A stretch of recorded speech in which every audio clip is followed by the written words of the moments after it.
What's up, E.D.G family? Kevin here, and today we are going to be diving back into the world of Too Many Bones Unbreakable. Honestly, really enjoying all the new content. I kind of getting, some great Undertow vibes. When I first dived into Too Many Bones, it was through Undertow, so it kind of feels like, I'm kind of re-exploring the entire game all over again. Really enjoying it, but we are going to be playing two-handed today. We're going to be playing against Cinder, and I will tell you, so far, favorite boss in this box. I've only played two, so take that with what you will. But really enjoying Cinder. We're going to get it to the table. We'll probably talk a little bit more about Figment and Gale today. We discussed a little bit more of the mechanics on the last playthrough, so I don't want to bog it down too much for that. This will probably run a little long. So we'll timestamp it. Subscribe if you want to see some more Too Many Bones content. Definitely give this video a thumbs up, but I will get us to the table and we'll start talking about it.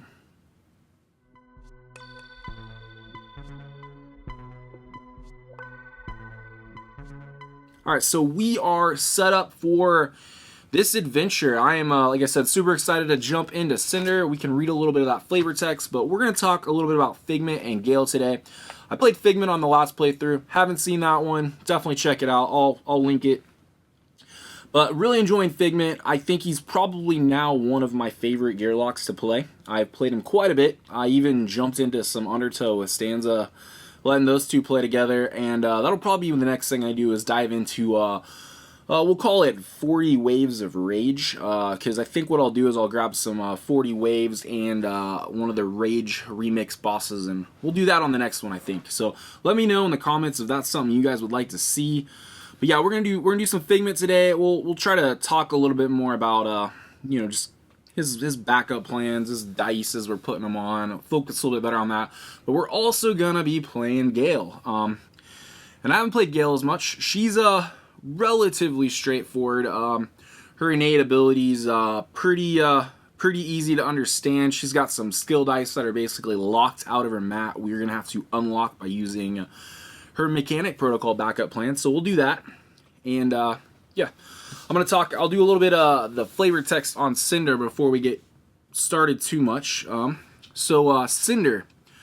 Once a Krellin who swam too deep, Cinder was transformed by unknown energies into a fusion of lava and deadly bile. It spends its internal night roving the break, seeking new sources of power to absorb into its fiery grasp. We have 6 progress points we're going to need, 9 days to do that. The game length is 2 out of 6, so not quite as short as the other one, but I think pretty close. And we'll have Bog, Break, and Orc Baddies will be the makeup of our BQ. So pretty straightforward. We'll talk more about him as we get to him. But I do think a lot of the mechanics he has as far as the Tyrant Battle, some of the Tyrant encounters, very unique so far. Really think that's one of the highlights. But yeah, I think we're pretty much set up. I did go ahead. I think we're going to play on Heroic Adventure. I believe that is a medium. We're going to take that additional health point. And to keep this simple, let's grab some dex. We're going to grab some dexterity right off the bat. He's going to need some dexterity. You know what? Actually, let's roll his first. She's going to need some dexterity, I believe, as well. She is a melee Gearlock, meaning she does not have that range attack that Figment has. But we are going to roll defense dice and see if we can get Figment's defense stat up early. Hopefully we'll get a couple training points before we get into it. But yeah, that's what we're going to do. We're on day 1. We'll grab that day 1 card. We'll kind of talk about these as we go, but I will tell you, we'll be going through that reference with Gale quite a bit. I think the last playthrough I did with her, realized there's a couple things I didn't quite have down yet. But special encounter, day 1. Screen my brawls. Static is Daylor's leading Gearlock expert in specialized break fighting tactics, a self-trained master who has honed his hand-to-hand technique over the years in these. They always challenge me on my grammar here. Serdius Caves. He claims that a skilled warrior can weave in and out of the smoke from passing lava flows, disguising themselves in the suits and ash, convincing baddies they're fighting an illusion. Practice makes perfect, but that's true of anything by Anything an enterprising Gearlock would learn. Is becoming one of the smoke really preferable to learning some other fighting technique. Okay, so let's check out what this is options this is going to give us. It looks like we have 2 options. Go up, down, and smoke. Treat this card as loot. Smoke Gearlock. All Gearlocks have the skill Smoke Screen, usable in a non-Tyrant battle. Single battle only. So we only get to use that once. The other one is Smoke Cessation, improves health status and enhances quality of life. Smoking cessation reduces the risk of premature death and can be added and can add as much as a decade to life expectancy. We'll get an additional training point. I think that's what we're gonna do. We're gonna go with the 2 training points. I do think we'll take a dexterity for Figment, and we'll start looking at maybe we'll go with time jump right off the bat this time. I do like Chrono Trigger as well, but Time Jump is going to, and I probably explained this on the last playthrough, but like I said, I want to talk a little bit more about the Gearlocks today. Time Jump. Instant. Take a baddie's initiative die that is either directly before or after yours in the initiative meter. Move the die to the top of the initiative meter and deal number of damage to that baddie. It could be as high as 2 and as low as a bone. Just looks like there's 2 1s on here. So, mostly 2s. That's always good. But I do like that. I think this would be a good one to start with. Chrono Trigger, also pretty good. Phase Ghost, also worth looking at. What to do. I think that's what we'll do. We'll grab some Time Jump. Pretty easy to understand how that works. And generally gives baddie 1 less turn, I feel like. So that'll work for Figment. But what do we want to do with Gale? We'll also go ahead and notch this forward just so we remember. Gale, I kind of like to get her stats going first. I do think she's going to be our main damage dealer on this adventure, so we'll probably get her arm cannon line unlocked. She has a line that's basically damage, defense, and movement. And like I said, these skill dice are basically going to make those other dice better. Specifically her arm cannon, pretty solid skill dice. So I'm thinking, I would say we're probably gonna grab a dexterity, go up to 5. I don't know. Train attack, train defense. I think we'll train defense. Yeah, let's train that defense stat first. There we go. So we have, that's fully maxed. And like I said, we'll probably just take another dexterity. We're gonna get her, like I said, get her stats up, and then we'll start unlocking these once we maybe get her bones going. That's kind of the other reason maybe to take that defense early, is to potentially get those backup plans rolling quicker. But yeah, that should be it. We will go on and do our recovery phase. So we can scout, we can heal, we can throw some loot back, don't have any of that stuff. And then in addition to that, we can do some lock picking on some trove loot. Don't really need to do that. I think we're going to scout. That is the only thing to do. So let's scout this out. We got a 2, look at a 1-point baddie. What do we have? Oh man, I remember this guy from the last playthrough. 4 health, 3 initiative, 2 attack dice. He has Sword Breaker. I'm not a fan of Sword Breaker, I'm not gonna lie. But he does have a 3 initiative. I just don't feel like we are ready for him yet. I'm gonna throw him to the back. Throw him to the back, and we will roll again for the other Gearlock. We'll get another 1 point. This guy is Flame Soak 1. He's 3 health, 4 initiative, 1 attack dice. Lava Bat. We'll leave him up front. I'm okay with him. As long as we don't have too many lava abilities, we'll be okay. I've never seen one get like super beefed up. They have that Flame Soak ability, basically taking HP from any Gearlock or baddie on a lava spot. So, and it ignores his health stat, so they can get pretty. They could potentially get pretty high in health. But that should do it for day 1. That should do it. we will go on to day 2. I didn't mention earlier, but I do have a tasting I'm probably going to do at some point during this playthrough. Just wanted to get into it a little bit. I got VooDoo Ranger by New Belgium out of Fort Collins, Colorado. So we're going to check that out in a couple days. But let's get to day 2. See what we are up against. Generally going to be a combat. Generally will be a combat. Alright, break the cycle.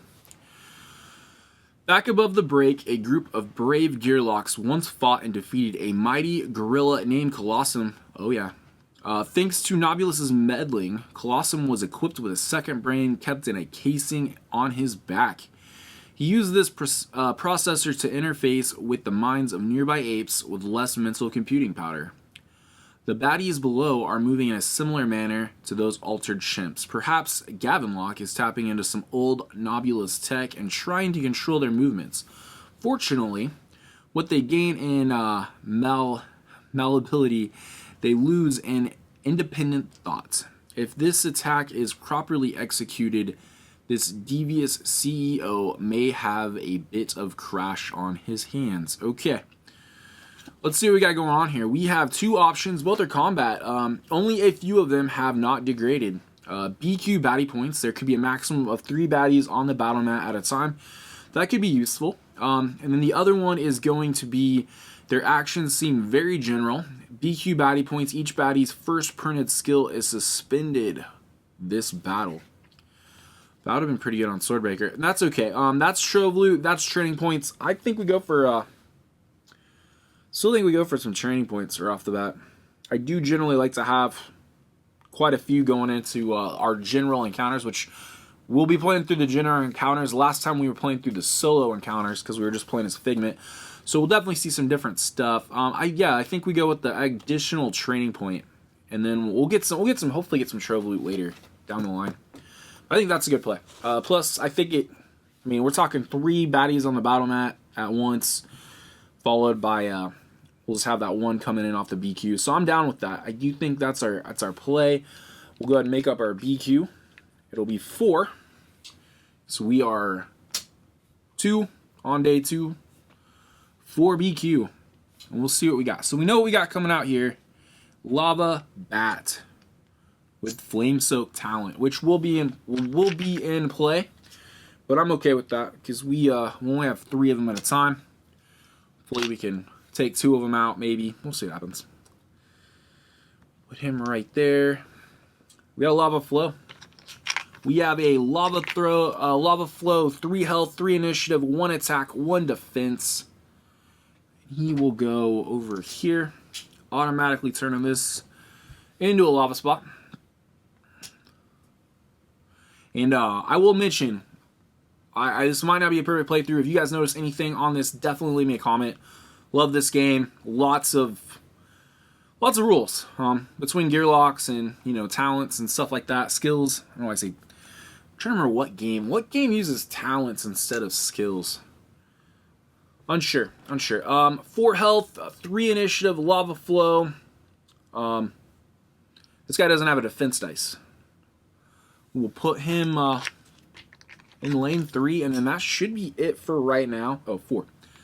Grab that 4th ship. Let's see how we want to set up.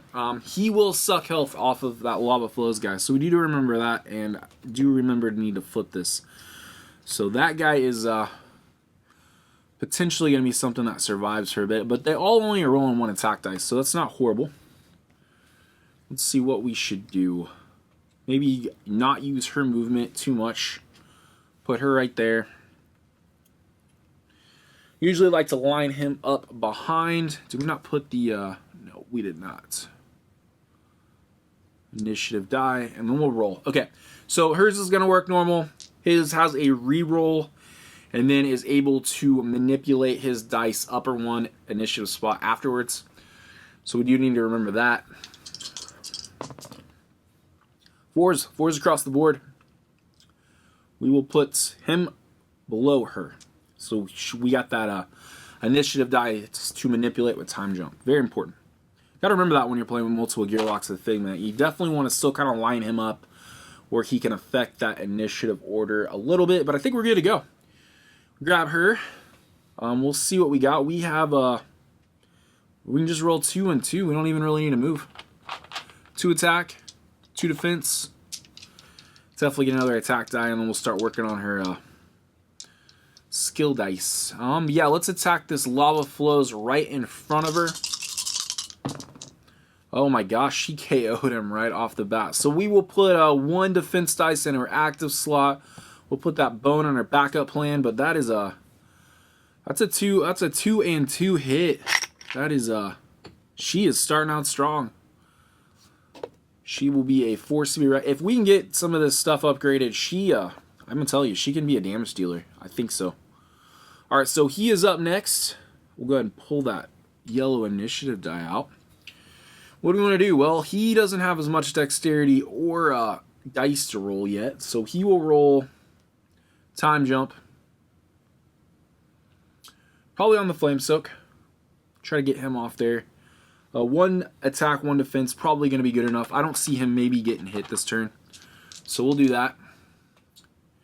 And we will roll on the flame soak. Okay, so that's another very solid start. We're going to have a 1 hit. And then we would take his die to the top and do 2 damage, which is all he has left. So another one off the table. Just glad we didn't have smoke screen or something like that to deal with. Okay, perfect. Which leaves us with 1 left. So he is gonna move over to her. We'll just do this real quick. 1, 2. He will roll 1 dice and 1 defense on Gale. It's another lava flows. Bones is the defense, which to be honest was I was just worried about having to maybe get a 2 defense dice and having to cut through that. But no, that'll work. We'll go to round 2. We will bring in that last baddie. We got a Plute too. I do not like these guys. So we will probably refocus on him. Gonna go here though. Put this guy back in.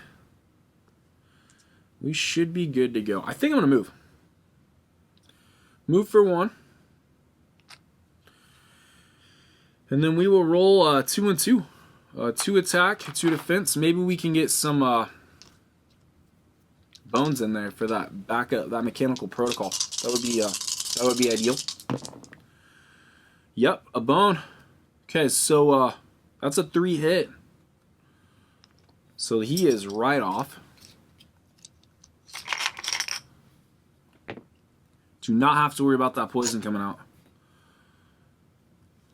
Alright, so over to him. I don't think we want to necessarily KO him yet. She's got a little bit of defense.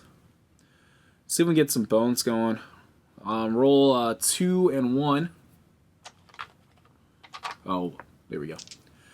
2 defense, 1 attack. We will hit the lava flows guy though. And there's a bone. I don't know if it's going to help us, but that is 1 hit here. And we will charge up. His 1 bone in his backup plan is a charge up ability, basically saying don't remove that bone and add another bone. I think that makes him quite more powerful with that backup plan than with not. So we'll do that, and then we'll see where's he going to go. He's going to go here, and it'll be an even attack. Doesn't really matter. We will attack. So we'll attack Figment. We'll let him attack. We'll let him attack Figment. Hits him for 1. Knocks his defense dice out. No big deal. Going to round 3. Nothing to come in. Just we want Gale to roll as many dice as she possibly can, and get this mechanic protocol, which we should have. And that's good. Defense dice in. 3 attack. We'll take him out. And we will pop that backup plan. We will read that real quick, just so we make sure we are 100% correct on what we're doing with Gale. Mechanic backup, mechanic protocol. You may remove the up and upgrade token from one of the untrained major skills slots on your Gearlock mat to mark that it is prepared. That's what we will do. We're going to take that arm cannon out. she's smashing. We want her to keep smashing. All right, I think that was a successful day 2. No damage taken. Skills seem to be working okay. Didn't get to do anything with this, but that's okay. We'll get there. His backup plan is very, very good. I like it quite a bit. I'm gonna put these exhausted dice back in, and we will have 2 training points. 2 training points and a progress. So already 2 steps closer. Let's see what we want to do. Let's look at him first. I think probably getting another dex.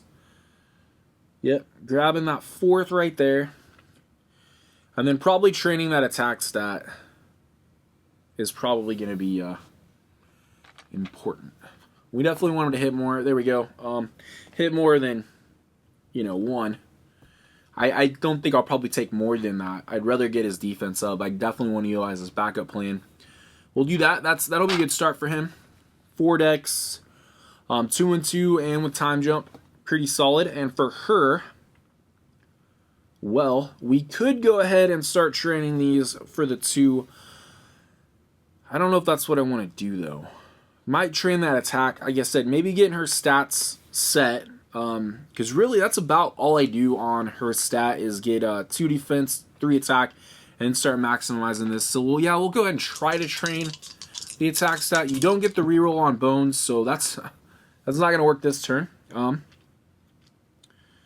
But we get to do something else first. We could go back to it. I say let's grab the disorientation charge.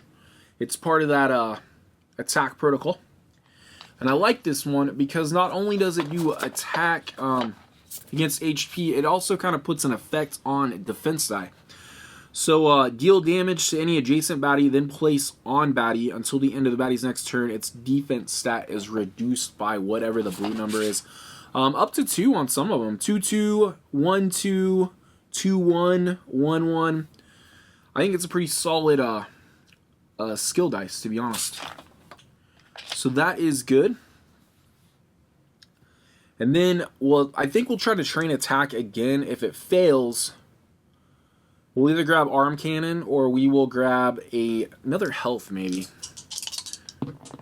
Oh, it failed. So I don't know if we want to go for arm cannon quite yet. It's good once we get them all. I don't feel like it's quite useful with just 1 skill dice. So we'll either take percussive blaster or we'll take an HP. I'm not really too worried about HP yet. I think we're okay. We will probably want to take maybe at least 1 on her. We'll grab this percussive blaster. And what that's going to do is it is going to deal number damage to an adjacent baddie, then move it up to 2 positions in a straight line. I think it's very useful for this Tyrant to kind of have some abilities to manipulate baddie movement. Pull these back off there. That should be it. We didn't take any damage, so we will be able to scout. Let's do that. Hopefully we can get some more training points and another 1-pointer. Okay, what do we got? Poison 1, 4 health, 3 initiative, 1 attack dice. It's only a poison 1. It's not super bad. It is also not a range, so we'll leave him. We'll leave him. I'm not a huge fan of the bog, but I think most people that have played Too Many Bones will agree. Poison can be a pain. All right, I'm gonna look at a 5. I rolled a 6. I'm gonna look at a 5. We have another. No, we don't. We got a 7 health, 4 initiative, 2-2, rage 2. Definitely would need to be taken out pretty quick, but we could also. I think we would be okay. I think we can deal with them. I think we leave them. As if it's just those 2 on day 3, I don't see that as a bad thing. I do not see that as a bad thing. We will we'll go into day 3 and then we'll see what this VooDoo Ranger tastes like. Put this here. 2 progress. Going on to day 3. Okay. Welcome to the jam. Welcome to the jam. All right. Another cave, another collection of bottomless pits for us to navigate around. But wait, this collection seems organized, almost as if some corrupt underworld businessmen had arranged them in a perverse parody of sport in order to pit a group of ragtag jokesters against a collection of superstars' monstrous avatars, or something like that. Space Jam. Okay, I see the reference now. Anyway, no one else is around, so we may as well try our hand at it, right? Who knows? Maybe some malevolent intelligence will want us to challenge us in a similar game as they seek to create a new legacy. Just a guess. This better not be Dangerous Darts. Okay. Hey, this is pretty fun, and the opportunity for promotional tie-ins are endless. Okay. This is not a combat. Remove all rock chips from the battle mat, one at a time. Each gearlock may take attack defense dice equal to their decks, 4 and 5. Equal to their decks. Place them below gearlock ranged starting position. I'm assuming that's that. And attempt to flick them into the holes. Gearlocks receive the following individual rewards for each of their dice that lands completely in a hole. I'm glad they gave me. I'm glad I finally got a dexterity adventure on this. This is crazy. Lane 1 and 2, baddie range positions, training points. Lane 2 or 3, baddie melee positions, 1 trove loot. Any other hole, 1 loot. Gearlock lose 1 HP for every dice not in a hole. Okay. So she's gonna get 5 shots at this, and he's gonna get 4. You realize this is pretty solid. Okay, so lane 1 or 2. Oh, back. Range positions. Those are training points. Lane 2 or 3. 1 trove. So all of these, that's interesting. Okay. So this is where we're going to want to shoot, right? Gearlocks lose. Do we have to flick all of them now? I don't see why we wouldn't. Okay. Let's do it. Taking them all out. Taking them all out. Says below gearlock range starting positions. So we can just get loot. We get a ton of loot. Any other hole. Now I will tell you, this is not the first flicking game I've played on Unbreakable. But this is I've not played this one for sure. I've not played this one, but I do like these little dexterity adventures. I think they're very cool. Let's see what we got. So let's start with Figment. Equal to their decks. Okay, we'll just get 2 and 2. Ideally, we want a training point, but we don't have to have a training point. I'm looking. I don't know. You would say that's probably fair to flick from, right? Equal to their decks, place them below gearlock range starting positions and attempt to flick them into holes. Gearlocks receive the following individual rewards. Okay, so we want a lane 1 or 2 position 1. I think we're trying to go back here. I would say that's a fail. So that would be 1 HP lost. That wouldn't be. That would be just a loot, I believe. We are going for that training point. Oh my gosh. I almost had it. It's there. I wonder if we go cornhole rules where if I knock it in. Nope, that's 3 HP lost and he's just getting a loot. That is not fun. We'll have to heal up. Have to heal up. I liked, the other one had the chips still on, so kind of had a different feel, but I'm thinking range, we'll just grab a loot and a training point. So we won't look at that yet, but that is what he got. We will go over, see what she can do. She has 5 to flick. So we will start here. I think we're going to do the same tactic, though. I think that's probably okay. Oh, my God. Right off the bat. Okay, so that one's good. We leave it in, or should we take it out? I don't know. I'd say that one's in. Where's the Trove Loot one? Lane 2 or 3. Well, we'll go here. Didn't get that one. That's a loot. That one's an HP loss. And there's a loot. Okay, so we will get... She's going to get 2 training points total. 1 Trove Loot, 1 regular loot. She takes 1 HP hit. So a Trove and a regular loot for her. And she also gets an additional training point. I guess that's kind of the benefit of going second when I get to flick them all. So we'll do that. We'll do that. I believe that's how it works. 1 HP loss. That one's definitely more in than out. That was a loot. Hold up. 2 loot. 1, 2. Yeah, 2 loot. What am I thinking? She gets 2 loot and a... She also had an extra dice, so we'll give her that. Good start though. Good start. I kind of wish he would have got the additional training point, but we'll see what happens. Let's do that. Let's see what we got for. See what we got for our loot. He has Suit Melange. If you have 2 or fewer HP, heal yourself for 5. Otherwise, heal yourself for 2. Okay. And he's not gonna get a scout. He's gonna have to. He's gonna have to heal.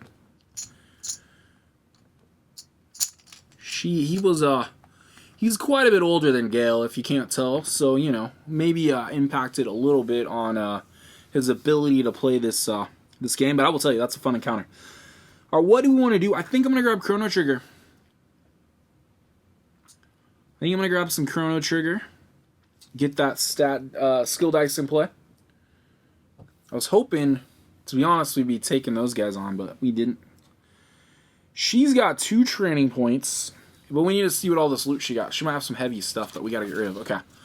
A Fortune Discovery and a Burnt Trove Map. We're going to want that. I don't know if we're going to want this yet. We might trade that to him.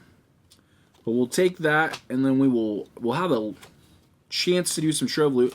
But let's we got a Burnt Trove Map. Shuffle Encounter Ebonite Doorway into the encounter deck if it has not already been shuffled or completed. I believe it's in here. There it is, Ebonite Doorway. We will shuffle that in. That's generally a good thing. Not super exciting, but generally a good encounter for skill dice and loot. And let's see what we're gonna do. She needs training points. Well, she got 2. And I do want to train that attack stat, but if we don't get it, we're going to grab Sonic Squall and Arm Cannon. And then we'll start working on her, what line is that? A Medical Protocol line. Make her a bit of a healer. Tank, damage dealer, healer. I think that's a good enough shuffle. We did get progress, right? We did get progress. So we are halfway there. I almost said living on a prayer. Okay, I think we're good. 2 training points. Let's see if we can get her attack stat up this time. Try it twice. We'll have 2 attempts. Nope, not this time. Sonic Squall or Arm Cannon, that is a tough decision.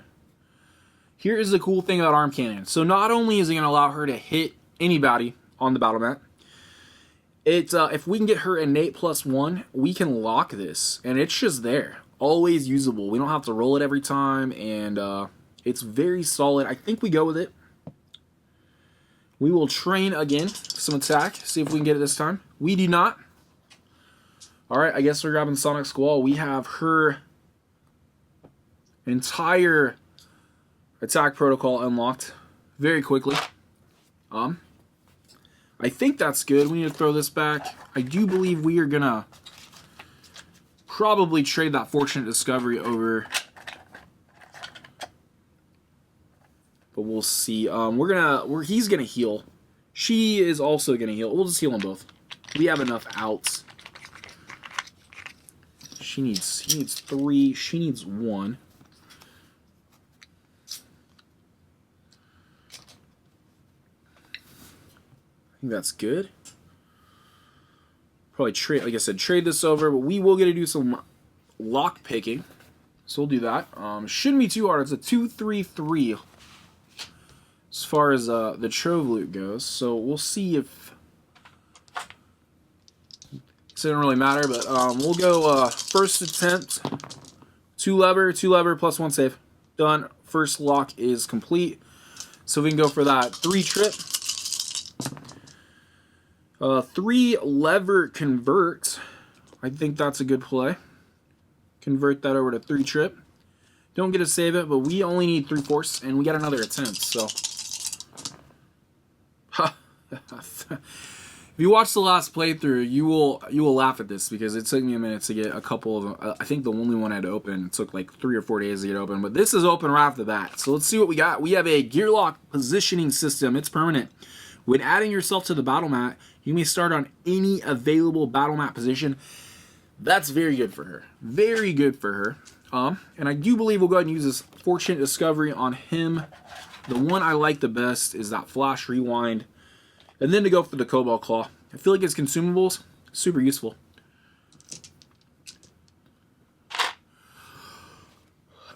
Alright, so I didn't talk about Sonic Squall. I just realized that. Sonic Squall, which is the last one we grabbed for her attack protocol, is deal number of damage to an adjacent baddie, and that's it. That's legitimately all it is. It has a 1-1, and then a couple 2s and 1-3, so it is the highest damage dealer out of all of those dice, but not as likely. Not as likely. I think we're good.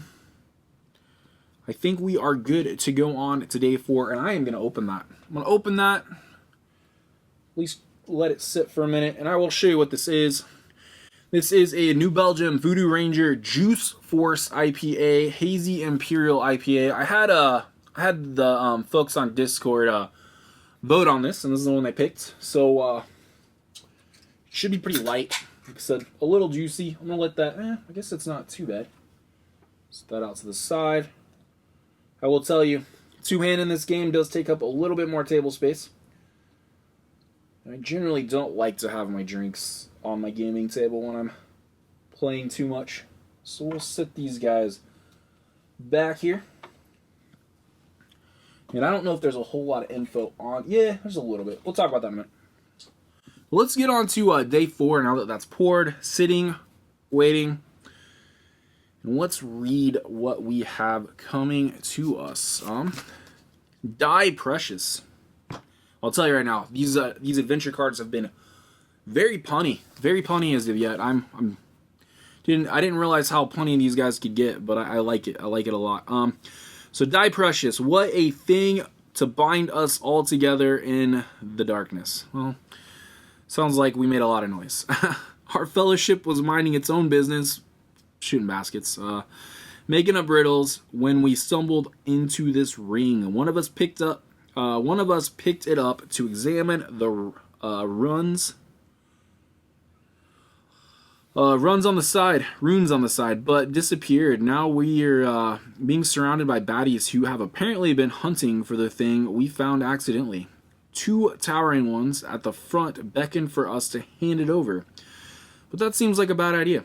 The kobold runes on this ring speak of some ancient scaled king that should be returning any day now. But no such monarch is in sight. Clearly, this thing is too arcane for us to understand and too powerful to fall into the hands of an evil doer. So our only option is to destroy it in the fires of whatever mountain is that we're under right now. Okay. Wow, one option, second breakfast. BQ baddie points. Before battle, the lane 2 gearlock range starting position becomes lava. Okay. I believe we need to get that ring over there. Place the D6 representing the ring on lane 1 baddie range starting position. Okay. We got to take that to that. Okay. While the ring is not on a unit, all baddies move toward the ring for their movement, even if ranged. If any unit moves onto the same position as the ring, they will place it on their chip. If a unit with the ring is defeated, the ring is placed on their position. A gearlock with the ring may spend 1 dex to place it. on an adjacent position or give it to an adjacent gear lock. They may also take 2 true damage to place an untargetable effect on themselves until the start of next round, kind of like, you know, disappearing. Making sure we have this. If a unit with the gear lock with the ring may spend 1 dex to place it on an adjacent position or give it to an adjacent gear lock. So we're gonna have to hand this thing. Apparently we can't move with it. That's interesting. Okay. Encounter successes achieved at the lane 2 gear lock range starting position is ring has been placed on it when all baddies are defeated. Okay. So we have to get that to that. Defeat all baddies. Seems pretty straightforward. We will have 8. First real challenge, I think. And this guy is a monster. So let's he's got 7 health. 7 health. He's got rage 2. And he is gonna go right here. So probably need to take him out first. Said they're all gonna move towards it though, right? I believe so. All baddies move towards it for their movement. Okay. Interesting. Okay. And then we got this guy. He is going to go right here. This guy's got a 4 initiative. He has a 3 initiative. Hopefully we can get the jump on these guys. 4 health.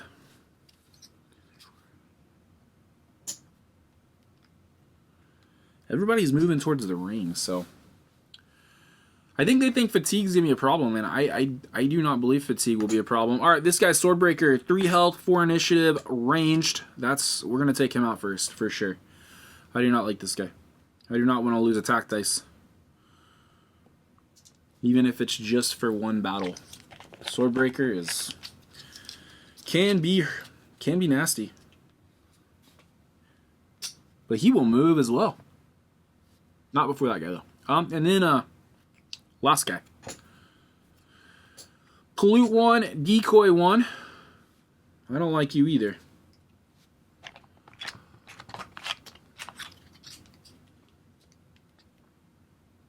We could have her start there. You know that. That is a possibility. She could start there. I don't know if we want her to though. Kind of okay with these guys going for the ring for a minute. He needs to go. Those 2 ranged guys are the ones that need to go. Yeah, I'm gonna let him move there. I think that's the play. We could have her start probably on the Swordbreaker. Let Figment deal with. Let's roll initiative dice first. Let's see what we got to do here. 5 and a 3.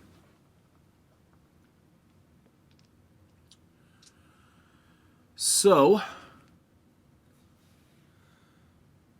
if we let him go first, he'll get some attack. He'll get some defense built up, but we'll be able to hit him all at once, I think.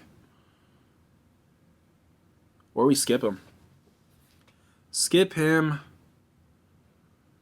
Swordbreaker will attack the weakest, which we'll get to choose.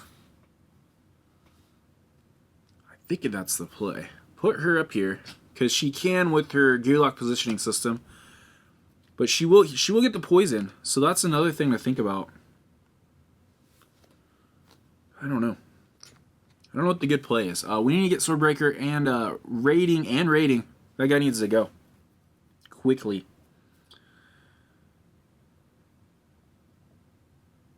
Could skip him for a turn. But honestly, Figment should be able to take him out. So we're going to move. We'll do this. He's going to go under the Rage guy. It'll be okay. Because the Rage guy is going to go, and he is going to move and grab the ring. I'm glad they don't get any added benefits. That would not be good. But he's going to roll 2 defense dice, which isn't ideal. but I do think getting rid of two of these, getting rid of two of these off the bat probably gonna be a good call. So that'll be fine. We'll let Figment go. 1, 2, 3, 4. Yeah, we got to make sure he goes, which means she could go anywhere. I know I should have moved her first, but I haven't really done anything that would have made a decision. Just forgot that we wanted to put her up. I'm going to put her here. I think she can take the poison one.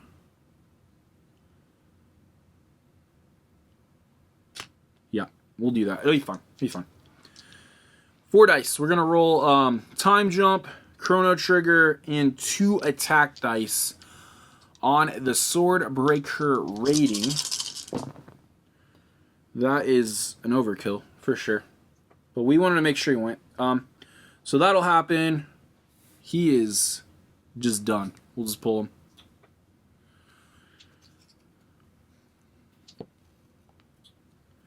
Actually, I did kind of mess up. I should have probably went here to move into that spot, but you know what? We can only do so many redos on setup. It'll be okay. Be fine. That is exhausted. This Chrono Trigger will stay in the lock spot until it is used on a 4th round. So if we don't get to 4 rounds, it gets to stay in there. I really like that. But she is up. I think I'm going to move her. I don't think it'll matter, though. We can move her 2, but then we're in line for him to hit us on the next one anyways. So I'm thinking is we'll grab 2 attack stat. We're definitely going to take him out. Poison 1 compared to the Pollute 1, probably not as big of a deal, but we will have to deal with that decoy, which Figment I think will be able to help us out with that. So 1, 2, we'll get this locked in, and we'll grab some defense. That was a good 5. We'll probably want to use those on the guy that's going to take a minute to get through. Alright, so what do we got? We got Bleed! Yes! Oh, and he's gone for sure. 1 defense. We got Cool Breeze. We're hitting him for 3. And once we start rolling the other ones, we will have a bleed. But we will have a decoy 1. So that is the only thing about that. I think there's a decoy dice right here. We're down 2. I'm okay with that. Nobody's really taking any damage. We will about to take damage because he's going to put a poison 1 right here. And then we'll roll 1 attack dice on Gale. Hitting her for 1. Okay. No big. Now 2. So did it really specify what he's going to do now? Because it's not on a unit. While the ring is not on a unit, all bodies move towards the ring for their movement, even if range. If any unit moves onto the same position as the ring, they will place it on their chip. I think he's still going to move. Nothing really tells me that he's not going to move. I think he's still going to move now that he has the ring. So we'll deal with that. I think he's going to go 1, 2. He'll roll 2 attack dice on Gale. Not ideal. That'll be okay. 2 attack dice on Gale. I believe that's how this will work. Hits her for 2. Not ideal. Not ideal. She's got some damage. Oh. We forgot a very important part of this. Chrono Trigger will go at the very beginning of the round. I believe it'll take out that decoy. I believe this decoy is gone. It would be the lowest HP on the battle mat. So I believe that's how that works. Otherwise, it'd come off the poison 1 guy. Let me know what you think as far as that goes. So he's done. He's rolled on her. He is going to be up. Do we go after the poison? He's rolling 2 and 2 regardless. So I say let's go for the poison. Get him off the board.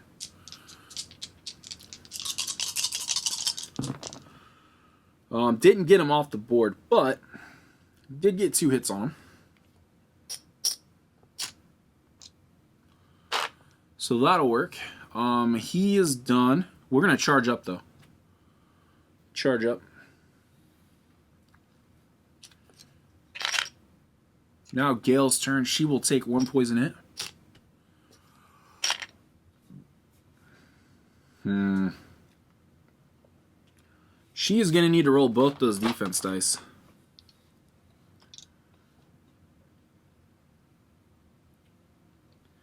Probably also going to have to use that cool breeze. We'll see what happens. This comes off.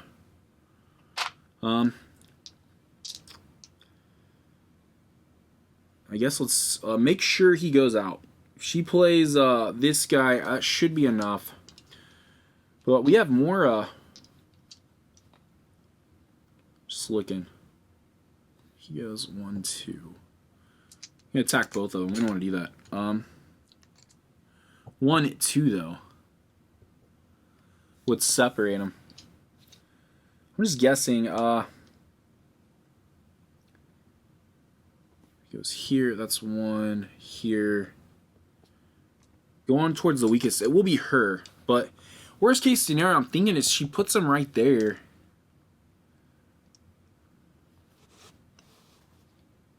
Yeah, I think that's the play. We will roll some attack dice just in case we get bones. We'll roll all 5 of them. All on poison 1. That is not good. Not good at all.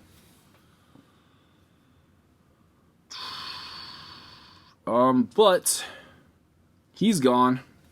Just gone. Gone. So gone. I don't think she's gonna make it though. I don't have any way to bring her back either. That's not good. We needed those defense to land. Cool breeze though. We'll pop up a cool breeze. Let's roll it. Yeah, we get a heal. So that may be her saving grace here. See what happens. We don't actually need to apply the progressive cannon, so we're gonna keep it because we might roll them all on. If she survives, if she could take that 2 hit, we'll see. But he's gone. And that will be that. He is going to go to round 3. We will take... Well, we'll just do this so he doesn't reroll them both. And he's going to roll 2 on her. Saved. 1 hit. 1 HP away. I'm making sure I'm not... Oh, just rage 2. We already knew that, though. Alright. We need to make sure she does not die. Preferably. So what I'm thinking is... I don't know if she can get away from him, though. We can move her. She's going to need to roll some defense. We could roll... Oh, wait, she's not up yet. I don't know what I'm thinking. He's up. It's Figment's turn. And so...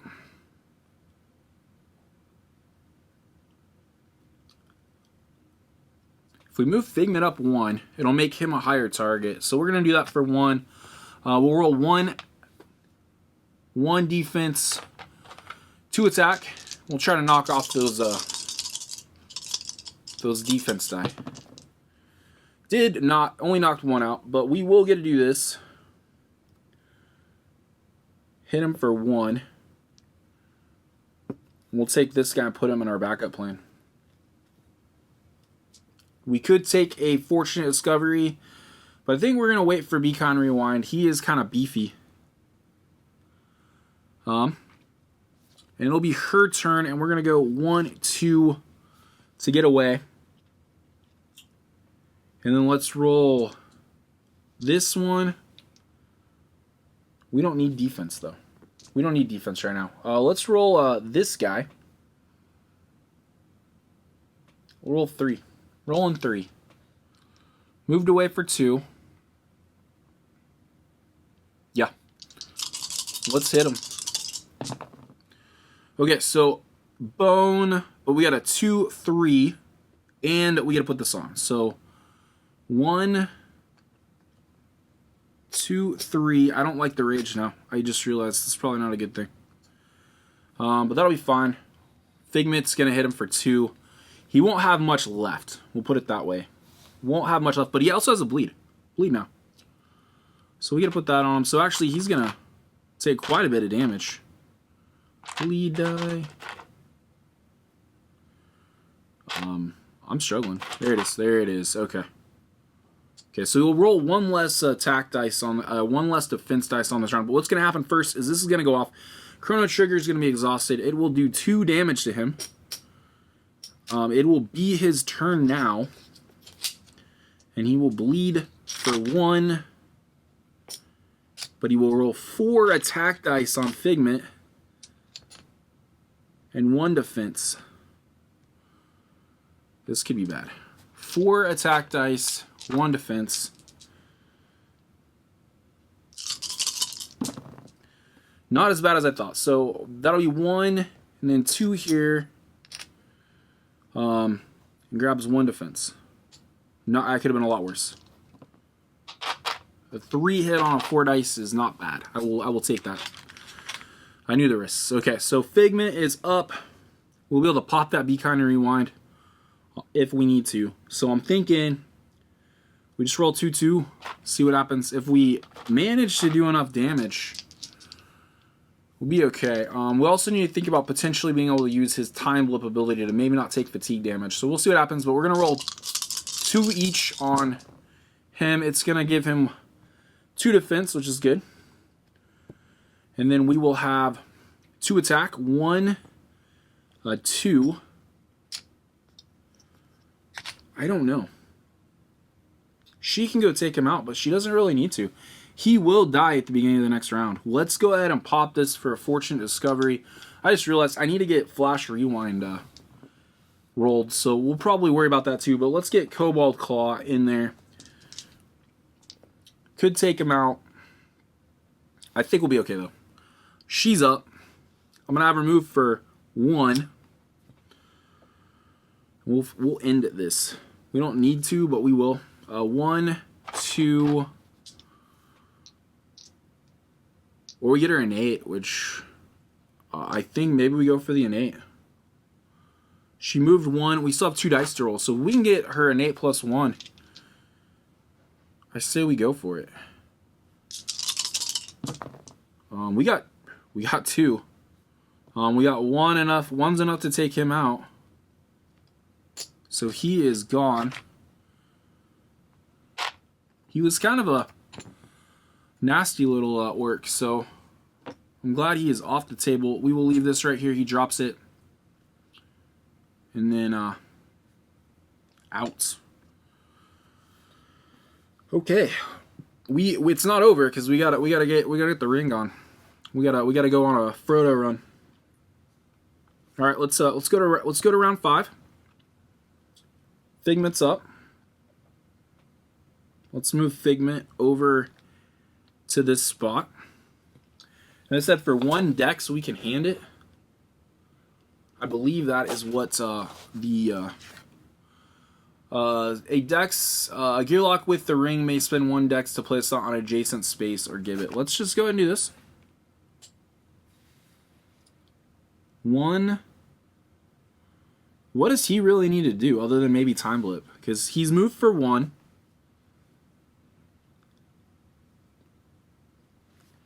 Moved for 1, handed that for 2. Let's just 3, 4. She could not make it though, which would be bad. So he definitely needs the Time Blip. Hold on. Try to see if we can Time Blip. We'll roll 2 defense dice. That's our best opportunity. We don't have a target.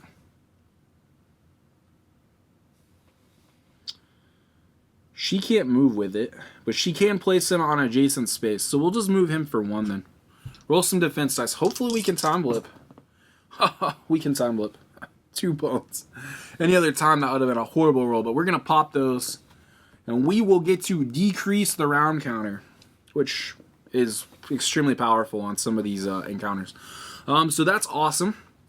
That'll be his turn. And then it'll be hers. And we need her to roll. We're going to have her, for 1 dex, place this here. His Figment should be able to finish this off. And let's roll defense, 2 defense dice. And I don't know if we can roll those since we don't have a target. So we definitely need to see if we can get some bones. That would be good. Because we don't have anybody to attack. Nope. I don't know. Is it worth it to keep going? We'll see what happens. She will fatigue, though. So let's make sure there's nothing else we want to do before the end of her turn. She's got an activate turbine, but that is not really going to help us. Let's check to see what these do. Wind power. Change 1 skill dice. Roll this turn a result of your choice before using it. That would be cool. Immediately roll attack equal against an adjacent baddie. Just can't get that an 8+1. So I think what we'll do, just so we don't lose them, let's go ahead and pop this. And we'll grab another one of these out of here. I'm going to guess that Gust Rockets probably going to be the way to go. It's more of a movement dice. Could be useful. Honestly, neither of them, nothing's super jumping out at me right now. I don't know. What would you guys take second? Obviously, we already got the arm cannon unlocked. A macro neuro implant. While active, you are immune to... Oh, that's worth just putting in there. While active, you are immune to bleed, stun, terrify, poison, and weaken. I think that's the way to go. We're going to get the macro neural implant. I know we have to train one of those, but just to get that 1 dice rolled, that's... She can be a tank. I think so. So that will be the end of her turn. Did not get that an 8+1. That is very unfortunate. I think hers is maybe better than even Figment's. His just gives him some more manipulation on the initiative meter if he gets that. But let's go ahead and do this. I believe we'll just have Figment move for 1. And I don't really need to do anything with him. So we'll just use 1 dex to place that in the fire. And I believe that will finish this. Encounter successfully achieved if the lane 2 gearlock range starting position is lava. Okay. And the ring has been placed on it when all baddies are defeated. Alright, I would say that's done. I would say we have successfully completed second breakfast. I'll tell you right now, I sometimes get a little messy with all these dice everywhere. I'll tell you, this is already a fun playthrough, and I haven't even got to any of the Tyrant specific stuff with Cinder. So that is a good sign. We'll put these all back. This comes out, unfortunately. That's kind of why I was trying to get her an 8+1 so we could get that locked when we wanted to. But these are very cool. We're going to get 2 training points and a loot apiece. So we'll start with the loot. We'll start here and here. Recyclables. Single use. Choose any loot from your loot discard pile and add it to your loot area. You know what? I don't generally keep a discard pile. I usually just put them in the back. So I think what we'll do is just grab that. I like the Fortunate Discovery. I messed up. We should have rolled that Flash Rewind. We should have got that in play. That was a mistake on my part for sure. We'll get it. We'll get it going. And then what's she got? She has Safecracker. Instantly open any trove loot that has at least 1 lock requiring a 4 or higher. We'll hold on to it. I think Unbreakable is pretty good about giving us loot and trove loot. So we'll do that. We got a Progress. So we're now just 2 away. And let's see what we want to train. Maybe a Dexterity and a Defense. I mean, I want Phase Ghost. Don't get me wrong. I want Phase Ghost. I think it's great for movement as well as kind of a distraction. Can be super useful. There's been times where I'll move towards the baddie, then use Phase Ghost to be able to put that 1-point chip right there and then move wherever I want. Pretty solid. I definitely think we want the Dex though. I'm telling you, defense will get him up to this Be Kind Rewind a lot quicker. So let's at least try. We'll try to train his defense. Grab 2 defense dice since his defense stat is at 2. First bone, always a reroll. He's rolling bones today. He is rolling too many bones today. I don't want to roll those again. Alright, well that just happened. We're not going to be able to do that, so we will grab what I was just talking about. Grab some Phase Ghost. Get it in play. We'll be able to grab this Phase chip, put it on the board for 1 HP, And like I said, it's kind of a distraction, but I also really like it because you get to move wherever. I mean, it's pretty useful. Phase Wrath even, I mean, 8 HP on one side. That is one heck of a distraction. So let's see what we're gonna do with her. I think train and attack, probably a good call. And then she'll be up to her full dexterity count on dice. Don't get a reroll that. I like targeted med boost, since she has been taking some damage. I think that's gonna happen when you're playing at a 2-player count. I do want to get that macro neural though at some point. But what's gonna be the most useful? Maybe grabbing some more dexterity. Get us up to 6. Gives us some movement. We'll train the attack. If it doesn't land, maybe grab an HP. That's the other option. All right, let's see what we can do. Let's grab the HP first. Let's grab the HP first. Let's train the attack. If the attack doesn't land, which it didn't, there's not really a whole lot of reason for me to grab a dexterity then. We'll go with, let's see what we got on this defensive protocol. We got Wind Funnel. Place on an adjacent baddie until the end of the next turn. Its attack stat is whatever. So probably gonna want to use that on a high one. It's not reduced by, is it? No, its attack stat is. So definitely on a bigger one. Tornadic Barrier. Placed on an adjacent available position. Baddies may not occupy the dice position until the end of the round. Take this dice down. It's kind of cool just to kind of create a barrier. And blowback. When one or more baddies would enter the battle mat, exhaust this die to prevent any baddies from entering the battle mat until the end of the next round. I'm going to tell you, I feel like Tornadic Barrier is the more useful. At least for what we have going on. And we also grab this targeted meta boost. I like Life Circle. It's very useful for healing. I don't know. What do you guys think? Dex? Getting that macro roll potentially locked in with Tornadic Barrier would be pretty awesome. Or grabbing that targeted med boost. She has been taking some hits. We did address that with the health. We could prematurely take a dexterity. Yeah, it's probably the good call. We have so many of these. We'll just go ahead and bop. I think at 6 we're probably good for a while. We will heal her up, so we will have 6. She will be the stronger Gearlock now on the mat. And that will be that. And he is going to grab 2. We'll heal him up as well. No scouting. No scouting today. That'll be okay. I don't think there's anything else really left to do. We don't have any Trove Loot to mess with. We did get the progress. We got 4 progress points. And I'm going to talk about this guy for a second. VooDoo Ranger is a 9.5 ABV. And here I thought this was a breakfast spear. Juice Force does not have the IBU stat on it, but I will, as always, put some of the details in the description when I'm doing some of these tastings. But definitely has a lot of orange. Yeah, it has a, not even just like an orange, almost kind of like a grapefruit as well. Grapefruit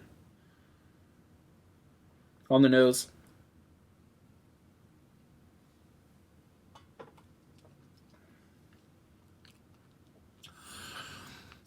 Definitely hoppy. Definitely juicy, but I will tell you, I'm not the biggest fan of over-juiced IPAs. I don't know what it is. I think growing up, I wasn't a big fan of drinking orange juice a lot. The sugar kind of always made me not feel so good. So I feel like that's probably kind of where that biasm comes from. But I will say it is balanced. It is not overly juicy for me. It's not overly hoppy for me. It's very very right in the middle. But I think we're good to go on to day 5. I think that is what we're gonna do. We will go on to day 5, see what we have. Ah, yes. I hate when you get the card in and then you don't get it. The Ebonite Doorway. Yep. The legendary Ebonite Doorway that dot the hidden nooks and crannies of Gale are highly sought after by treasure hunters who believe the stories of untold wealth waiting behind the mysterious stone thresholds. Running into one down here, however, is a far creepier sensation. This door contours have been molded into the outline of a crypt. A stale, deathly scent wafts from within. Still, a good gearlock has never let a creepy tomb looking thing separate them from their loot. However, whatever smelly thing that waits inside is also valuable. All right, we got two options. Oh my god, training points. I don't know if I've got the Ebonite Doorway in Unbreakable yet. I'm trying to remember. Okay, so we got two options, neither are combat. To load up the pockets or to grab the mother load, that is the question. So the mother load is, now this is the, I don't know, each gearlock draws and looks at the 2 loot and 1 trove loot. They may keep either the 2 loot or the trove loot on its lock side, must discard the others. Okay. Then immediately make a lock picking attempt. I'm okay with that. We have a safe cracker. The other option is crossing the threshold, conveying a feeling of confidence as if absorbing the rock's enduring power. Persistent until the start of the Tyrant Battle. When a gearlock would be KO'd from lava damage, they instantly do not lose HP from it and are immune to lava damage for the remainder of the battle. As cool as that sounds, I want the training point and I want the loot. I don't feel like that's very situational. Honestly, I think the biggest time for that to be used in this is gonna be the Tyrant Battle. So I think we do this. We give maybe him 2 loot, her a trove loot, but let's see what they are. Let's start with this first. So draws 2 loot and 1 trove loot. So here is his trove loot and here is his loot. Bat legs, heal yourself for 2, usable during battle, once per battle. Secret deodorant, but here's the thing, we could always use this to flip a lava chip as well. 424. What is she gonna get though? There we go. 421. We could always trade. So I'm thinking we could always trade. What has she got? She has Battle Yo-Yo. If you're adjacent to 2 or more baddies, roll 1 attack die and deal its damage to an adjacent baddie. Does not cost dex. Okay, 3 uses though.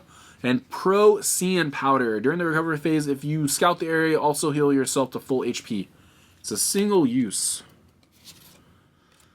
I'm gonna tell you, I kind of like the heal, but I think his trove loot might be better. It's hard to say.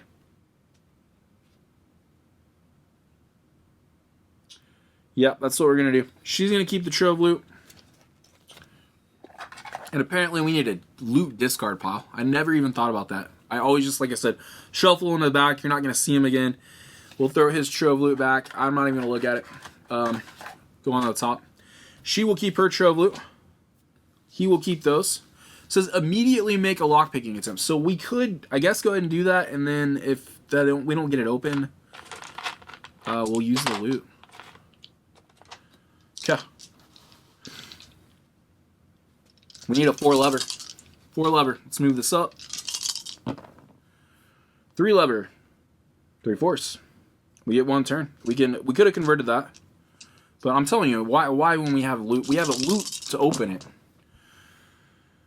2 lever, not gonna happen. So we will not do this, but we will. It's fine. It's totally fine. But we need to figure out what we're doing for 3 training points. Yes, that is crazy. I did not think we would get 3 training points. That is insane.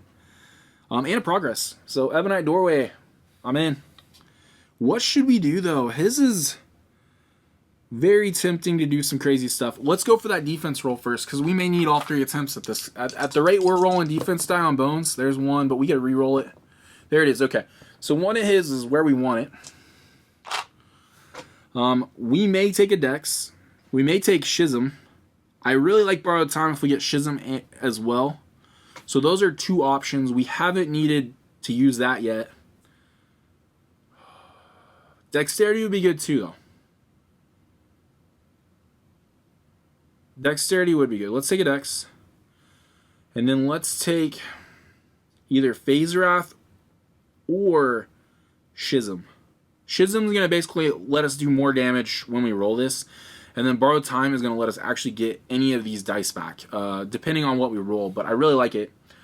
So it's going to make him hit harder. And I think that's what we're going to do. We're going to grab Schism. Really, really like it. I will read that for you, because I don't think we got that far last time. Schism. Deal number damage to all baddies above you in the initiative meter. I will tell you, I mean, obviously, very situational how many you can do, but I mean, that could be very damaging, especially if you get, I think, Waypoint lets you drop down on the initiative. So you could do that late game. You know, skip a couple, drop down, and then roll Schism, do more damage, skip a bunch of turns. Figment, man. Figment is awesome. I really, really like him. If you can't tell, really, really liking him. But that should work for him. Well, we got defense, dex, and Schism. Her, on the other hand, this is attack. We need to roll that attack. We need to get that attack stat up. There's our attack stat. So there's 1. Finally get that up to 3. She's at 6. Not too concerned about it. We won't always roll all attack dice because we'll have these. But we have 2. I'm going to tell you right now. Skipping that heal or going straight for both of those. And then the last 2 we use here. Maybe grab another dexterity. But I think that's kind of where we're at. Let's do that. Let's stay alive. Grab both of these.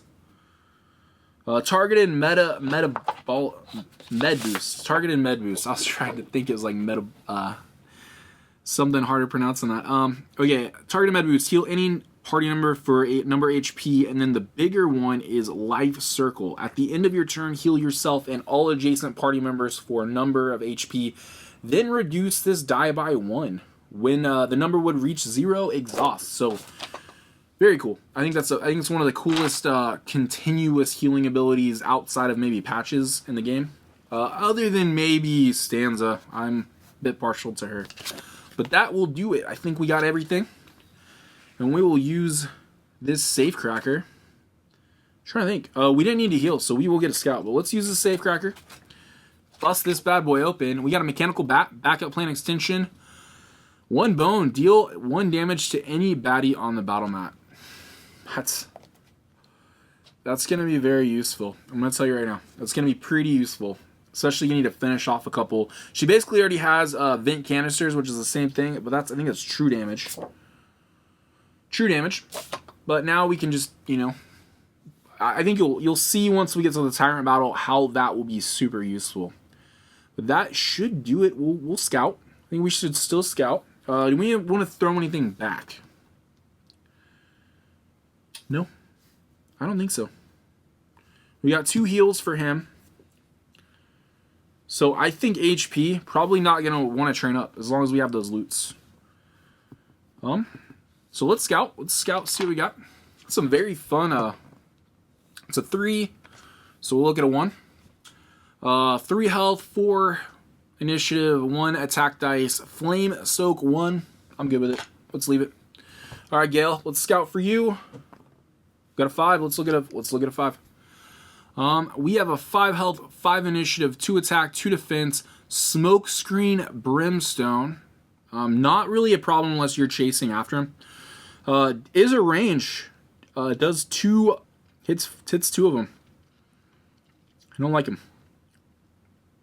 I do not like him. We're gonna put him at the back. I don't like him mainly because he's ranged and attacking both of us at a 5 initiative. If it was a lower initiative or it was just 1, probably not as big of a deal. But I do not like him. I know we could skip him. Could skip him. Maybe.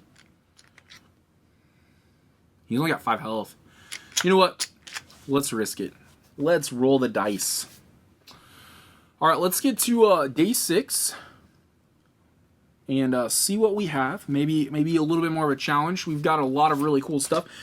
Petrified locks. We have not had a Tyrant encounter, and I was actually kind of hoping we would have at least one of them. I do think. Trying to think. He has a really, like I said, one of them is really cool, very unique. But let's look at this real quick. We got petrified locks. The ground here is extremely precarious. The floor floats loosely on a pond of lava, with individual chunks bobbing on their own private currents. Through the Miasma? Miasma? No idea. A troll approaches our group, but with one false step, she tumbles into the magma.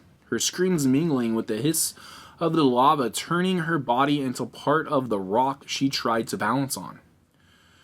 As that's unfortunate for that troll.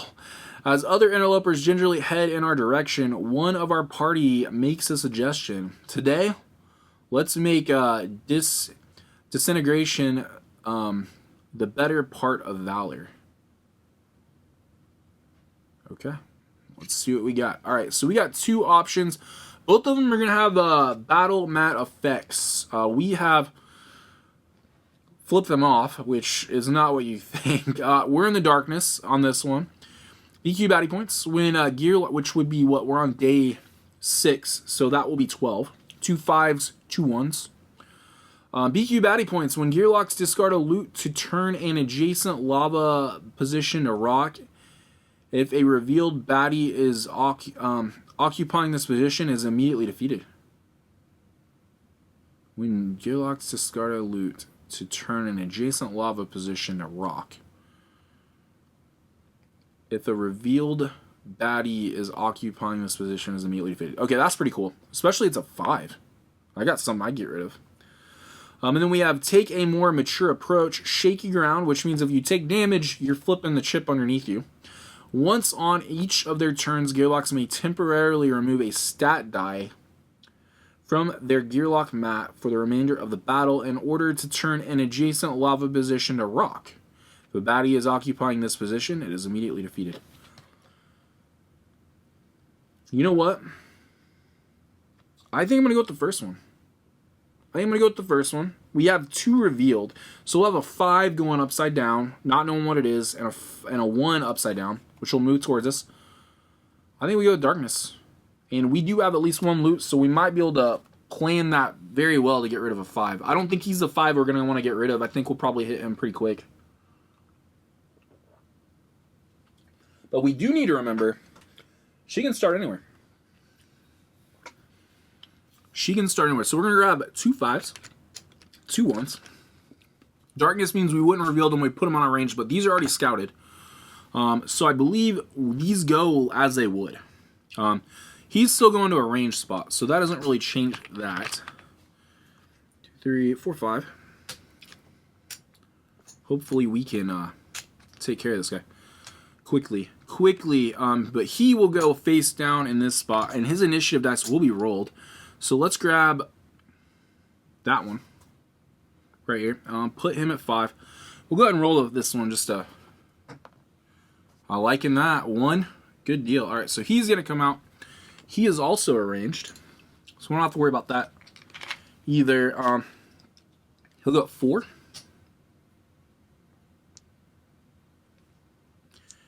And then we'll put him here and roll his initiative die. So 4. Okay, so I'm going to tell you right now,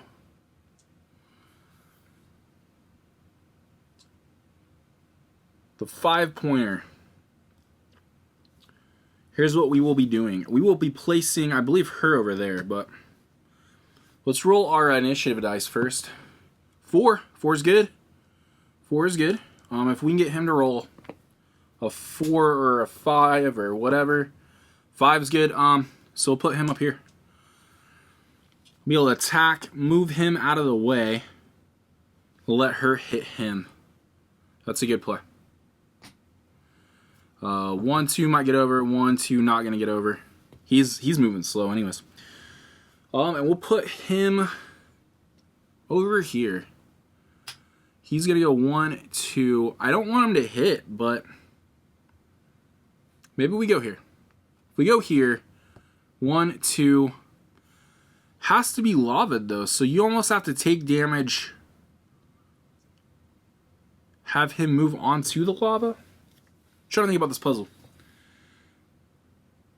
Adjacent lava position. Okay. Well, we'll see what happens. That may not even come up. So I'm wondering if it's just better for me to go back here and then see how it plays out. I think that's the play. We'll let him go first. We're gonna roll 1, We might be able to take care of him. That's my only concern. I mean, skip him. She'd have to waste a movement, but I think that's okay. Get rid of Flame Soak. 3. We do have a Phase Ghost to play. That's going to be 3 right here. Probably grab some defense and an attack dice. I think that's the play. We got 6 dice to roll. Our target is going to be Smokescreen Brimstone. If he gets on a lava spot, not cool. Not cool. But what do we have? 2 defense. That'll work. And we'll be hitting him for 4. So not quite enough to take him out, but backup plan extension. 1, 2, 3, and 4.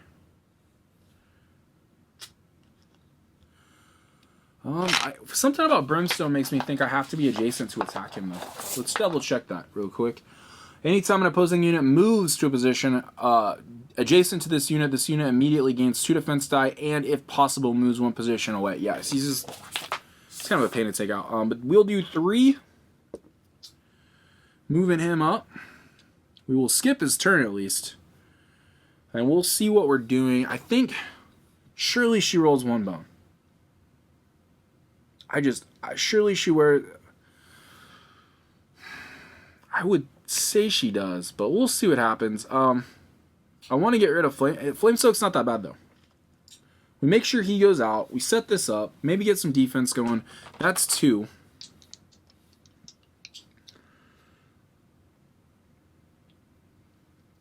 One, 2, and then we roll all 3 attack.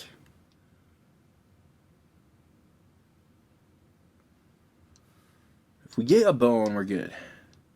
But you know that's not guaranteed.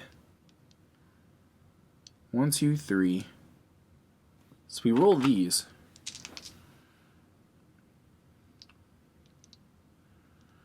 You know what? It's okay.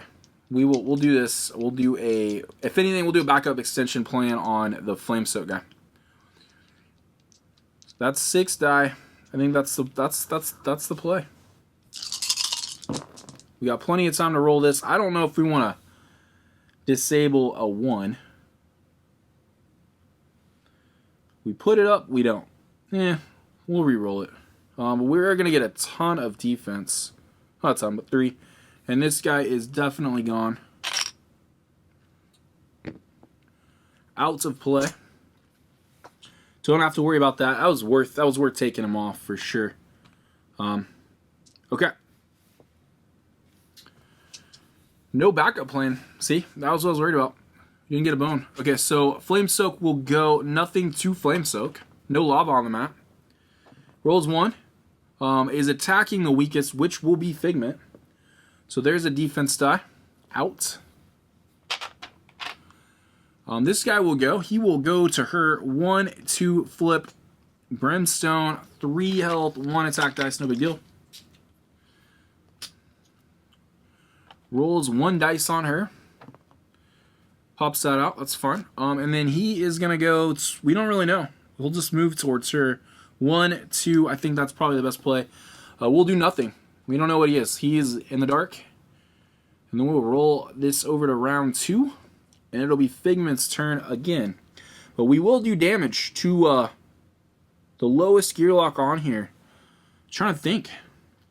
I'm not too worried about Flame Soak. Brimstone's a pain, so let's go ahead and deal with him, I guess. Nobody's taking HP damage. Let's get rid. Oh, lava flows though. We need. Ooh, lava flows. This changes the game. Changes the game. We want him there. I believe we do. We will want him there. We may even move Figment up to here. So 1, 2. Take the Flame Soak out. Make sure we get some defense built up though. I think that's a good plan. Let's go 1, 2. So that's 4 left.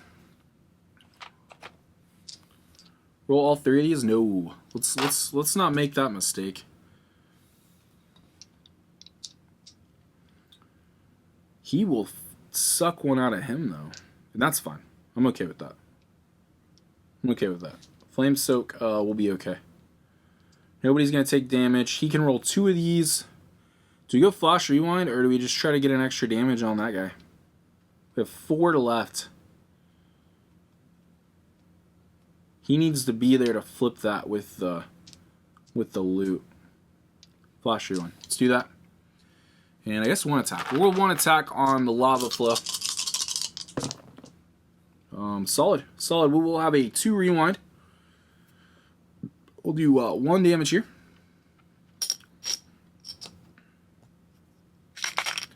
And then Bone.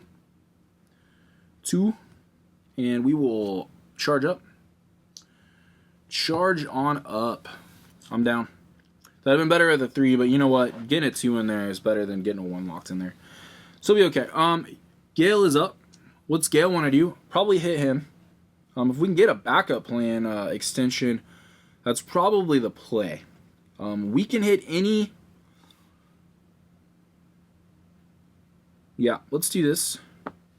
1, 2, 3, 4. We don't need the targeted. I think this is the play. I know it's not everything, but we roll. Well, actually, we can't roll both defense, so that wouldn't be the best play. We can roll as many attack as we want, I guess, against him. So we'll do that. 1, 2, 3. Maybe get some backup plan action. We want to roll on the Lava Flows guy, get him in so we can move that 5-pointer in. That's where I think we would move him in. Then he's on a lava spot. And then we can flip it and flip him out if he's super strong. Otherwise, we'll see what happens. Might use it as a throw it back. We'll see what happens. Let's do this. 6 dice. We have nothing too crazy. We will do 1. I don't even know if I'll use any of these, to be honest. Let's put them all back. As we're hitting him for 3. He's gone. He is gone. We don't need to use those. We could. But we'll see. We can roll him on the next turn. 1 point gone. And he is done. Pull that out. Alright, so Lava Soak. Nothing's going to happen. Nobody is on a lava spot. We took out the one he would take. So just going to roll 1 on the weakest gear lock, which will be Figment. Bones it. So nothing there. We'll move this guy over, see what he is going to do. Eruption, Reach, 6 health. Rolling 3 attack dice, though. I don't like him. But we'll be okay. Because we can... Figment can take him out, like, on the next turn. He's going to attack her, though. Which is good. Because she has some defense. So 3 and 2... Eruption, I believe, just automatically turns a lava spot into... So we'll deal with that in a second. But he's going to hit her for 4. And get 2 defense dice. So do that and take 1 damage. Not ideal. An Eruption will do this. Which is fine. She's going to move. We'll move her anyways. Okay. What to do? What to do? I cannot believe she hasn't rolled any bones. We would be in a different, completely different situation if she had. But we will go to round 3. Round 3 will trigger my Chrono Sphere. It will do 3 half rounded up, so 2 damage to the Flame Soak. And I think the biggest thing he can do... Did we not charge up? I don't think we charged up on that last turn. I definitely probably should have charged up. Cobalt Eye is not super useful, but, you know, better to have it than not. Let's think. What are we going to do? We have 6 movement. But we can... What does it say? Once on a Gearlock may discard a loot to turn an adjacent lava position to rock. If a revealed baddie is occupying this position, it is immediately defeated. So we're going to do that right now. We are going to get rid of this Secrete Deodorant. where you're going to flip this chip back to rock, and it automatically defeats him. So I am down with that. He is definitely one to get off in that fashion. Alright, so that should be him. I'm not even sure what his is out, but it'll be fine. Okay, so it didn't even cost a dex. So let's just roll everything we got. Take him out, I guess. Which will be 3 defense, 2 attack dice. My best case scenario, we get a fortunate discovery. Or is innate. I mean, we get his innate +1 on this roll. 5. We need a dice to roll. We'll roll the Phase Ghost. It sometimes bones for me. Alright. 2 bones. We will pop it for the fortunate discovery. Because like I said, better to have it than not. We will take him out. I don't think there's a whole lot of reason to keep her going. It's not like she had a backup plan really going. So we'll take him out. Flamestoke is gone. And we will pop this for a fortunate discovery. Grab the Cobalt Eye. I will read what that does because, to be honest, I don't even really remember. I haven't used it too often. Definitely my least favorite as far as Figment's consumables go. I'm not saying something because he does have some pretty good consumable die. But we'll put those back in. She didn't even really use any, but this was kind of a weird battle. Let's look and see what Cobalt Eye does. Cobalt Eye. Okay, exhaust up to 2 staff wielder profession dice in your lock slot and resolve them as if the current round number matches the I don't know if I really like that. Staff wielder. I don't even have any staff wielder, do I? Yeah, I do. It's the Chrono Trigger. Exhaust up to 2 staff wielder. Or theoretician professional die in your lock slots and resolve them as if the current round number matches. I guess you just use them early. Like I said, I don't quite understand that, but he does have 2 bones on this, so it's worth rolling maybe just for that, to get the 2 bones. But that should be that. We're gonna get a loot apiece. Loot apiece. Did she take damage? Yeah. She did, but I don't think we would necessarily need to heal her. She's not too badly injured. Just a 1 HP hit. We'll see. We'll see what happens. So 2 loot. No, 1 loot. 1 loot for him. 1 loot for her. We'll see this before we get our things going. Ice Pack. Love that. Ignore HP loss from fatigue or lava damage. We're keeping that. He is stacked to take damage now. Well-heeled boots. After you resolve your roll phase, move up to 2 positions. It's kind of like your hit and run. So I actually kind of like that too. Keep them both.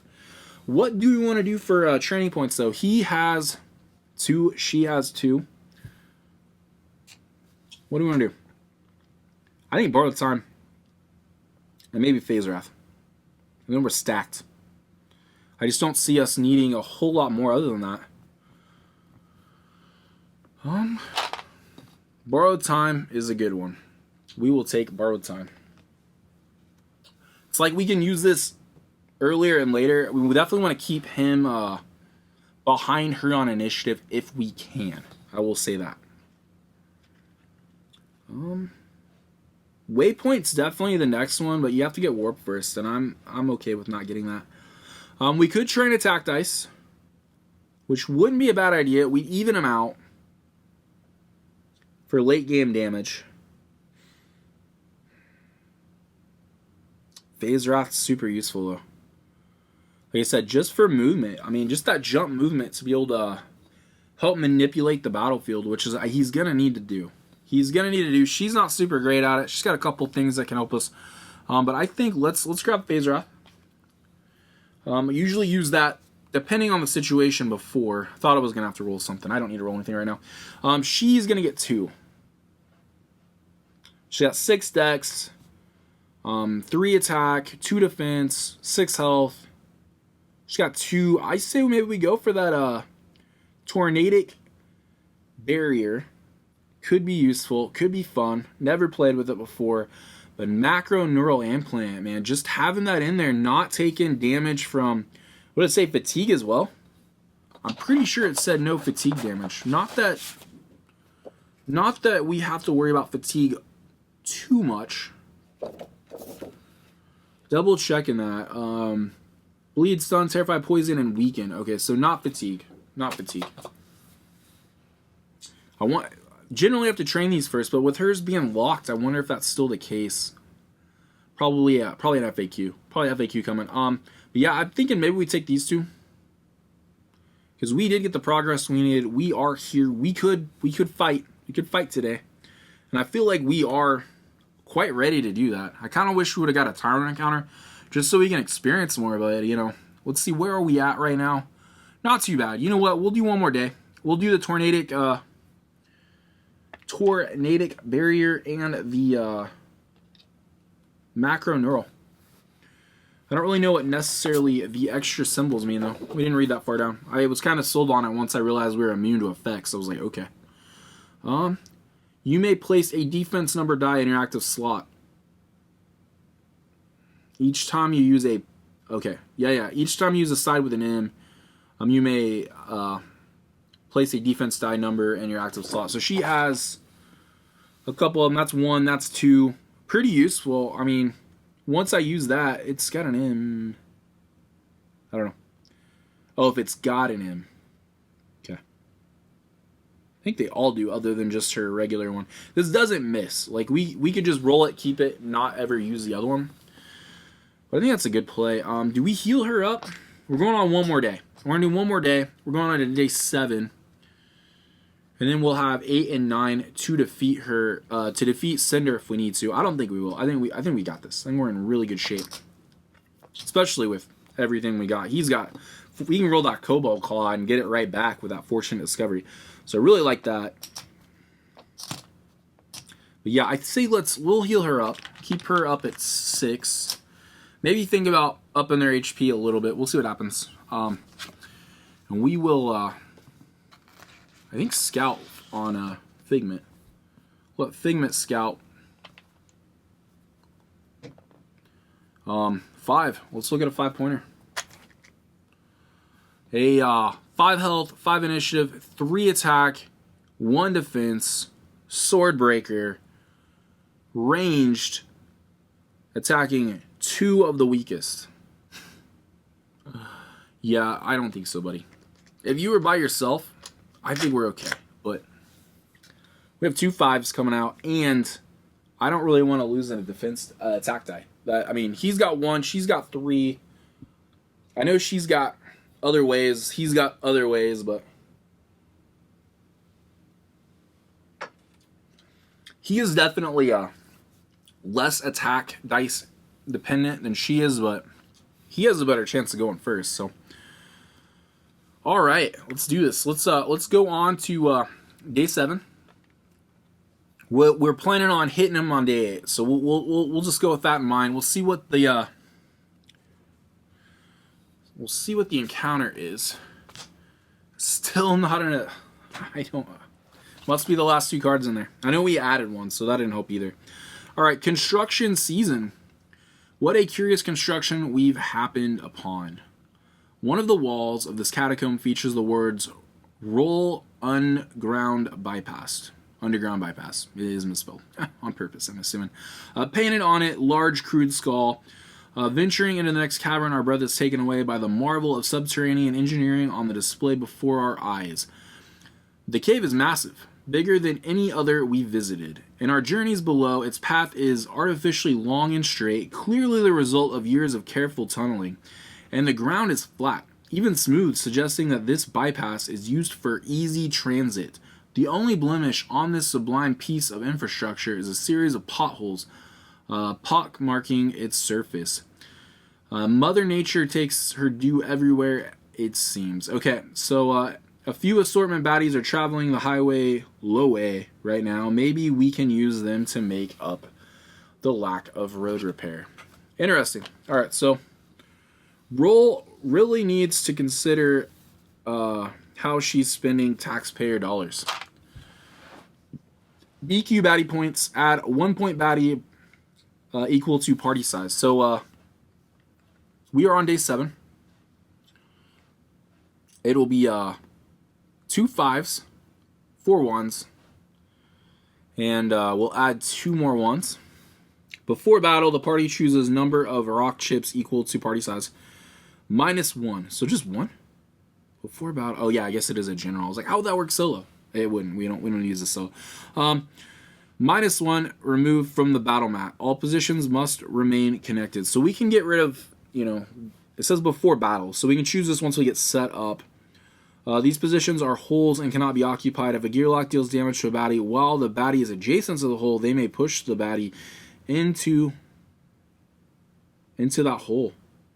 Place its baddie chip in the lane marker in the hole and the lane marker in the hole. Baddies in holes have no HP, cannot move, and cannot be targeted, damaged, or defeated. They still take turns, but can only target adjacent opposing units even if ranged. Okay. Okay. Encounter success is achieved if baddies are defeated or in holes.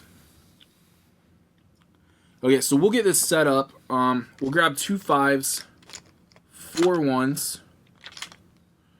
We're almost out of 1s. Almost out of 1s. Okay. We'll get this set up and we'll figure out what chip we want to pull out. Alright, so the first 5-point baddie is going to be 5 health, 4 initiative, 2 attack dice, has pollute 1 and poison 2. Sheesh. We'll put him right here. 5 health. Shouldn't be too bad. I'm glad we got this guy than the other one.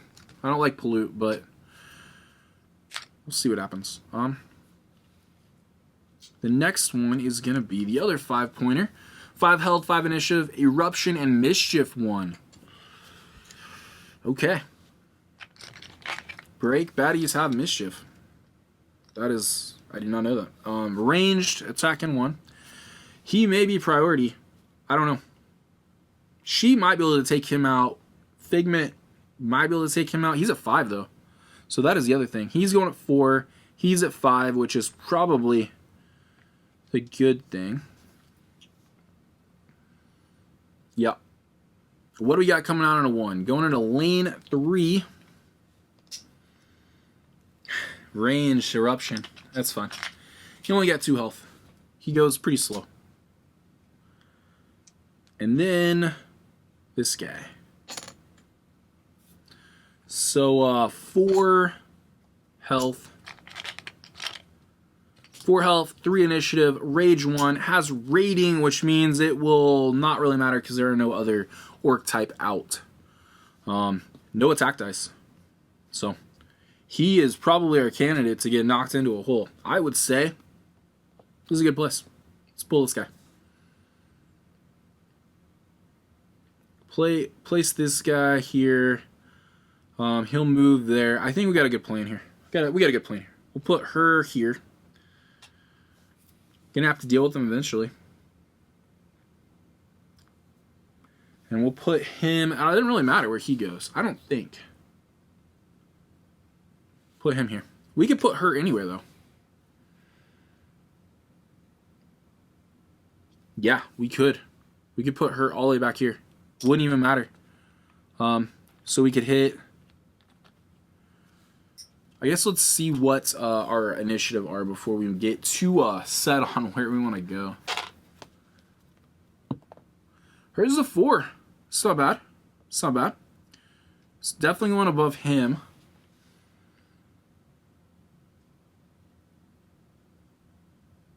Let's see where Figment's going to go.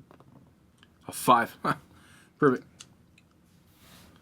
Okay, so let's do that. Let's put her back here. Can she take him out, though? Yeah, I think she can.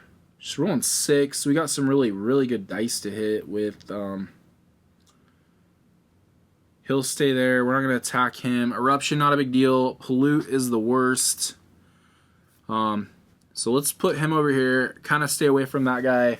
Worst case scenario, we both get a poison 1. We'll do that. I believe that is a good play. Everything's in. Everything's in. Okay, we will start there. I think I'll be good. All right, so he's got 6, and I'm thinking, you know, we're obviously going to do these 3, probably the biggest ones, and we need him to go. He is going to attack the back right corner. Oh, no, he's not.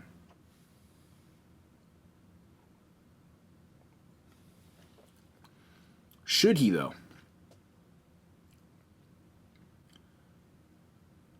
I think so. We can throw him in a hole. Get him off there. He's rolling with 2 attack dice, so that eruption guy might need to go. That guy won't hit, but if we take the eruption... Nope, he won't. He'll move before the eruption guy.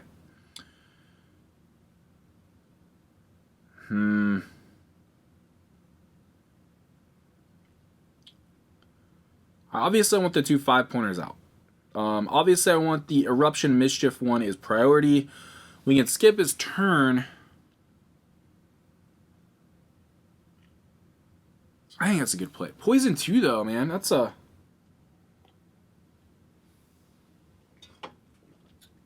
not ideal. I think she could take him out, though. Because she could get a bleed effect. We could roll multiple of those. Yeah. Okay, so I'm going to have Figment target the pollute one. Hopefully we can take him out. 1, 2, 3, 4, 5. And, not going to attack him regardless. I don't believe so. 1, 2, 3, 4, 5. What do we want? What do we want? 1 defense die. Yes, we'll lock a defense die. We could grab the Cobalt Claw, but I think it's a little too early for that. I want to save them both for the Tyrant Battle. So we're rolling 6.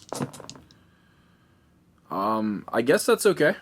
Chrono Trigger is not really where I want it, but we will take him out. It's a done deal. We will absolutely get to take this guy out, so we'll do that. It's 1. He's right below us. No, he's not. It's this guy that's gone. This guy is gone. So, because we got to rotate him up, bring him up, does 3 damage to him, and then 2 more. That's all 5. He is out. He's out of the game. Okay, so he's gone. Let's pull him off. Figment's done his turn. We got a 2 coming out, which is good if we could... I don't know. Who should we hit? I think we hit him. Because worst case scenario, they both get a poison 1. No big deal. 1 poison 1, and then we take him out. Eruption won't last. Yep. So, Gale, I need you to really just probably knock him in a hole. That was the way that goes, right? Yeah, it basically says, if a gear lock deals damage to a baddie while the baddie is adjacent to a hole, they may push the baddie into a hole. Let's do that. We don't even need to do a whole lot. We'll grab 2. Let's grab this. Immune to poison. That'll be good. 1, 2, 3, 4. Definitely more of a setup turn. 1, 2, 3, 4. I'll roll 2 dice. I think that's a good play. Backup plane extension would be good too. I think that's the play. So we will just lock this, because, not lock it, but it'll go in our active spot. We now have bleed up there too. 2 defense. And hit this guy for 2. But I believe that's what we just read. If you can do damage. Deals damage to a baddie. Yep, we will just do this. Bam. Stuck in a hole. Okay. We're taking... He doesn't take a turn, right? He does if he's adjacent, I believe. That's what they said. No HP. Cannot move. Cannot be targeted. Or damage. Defeated. This still takes turn if... but can only target adjacent opposing units even if range. So, nothing to hit. But this guy will go. He didn't say anything about walking over. I don't think these positions are holes and cannot be occupied. I'm going to say he can't go. So he's going to do this. He's going to go 1, 2. We'll use Pollute 1. And I think that will only affect Figment now because She's immune to poison. I think that's the play. Double checking that on the on her macro neural implant. Yep, cannot do anything. So poison does not happen. Pollute only affects baddies or Gearlock's not on a lava position. So he'll get the poison die. She will not. He won't roll anything. 2 attack dice, no target, no one to put poison 2 on. So that's fine. He will take a turn. He will target her. Rolling 2 attack dice and doing Eruption. Hits her for 2. And flips the lava chip. So that's okay, I think. We have well-healed boots. So this might be the situation to use those. Better to use them than to not. But we will bring out a 1-pointer.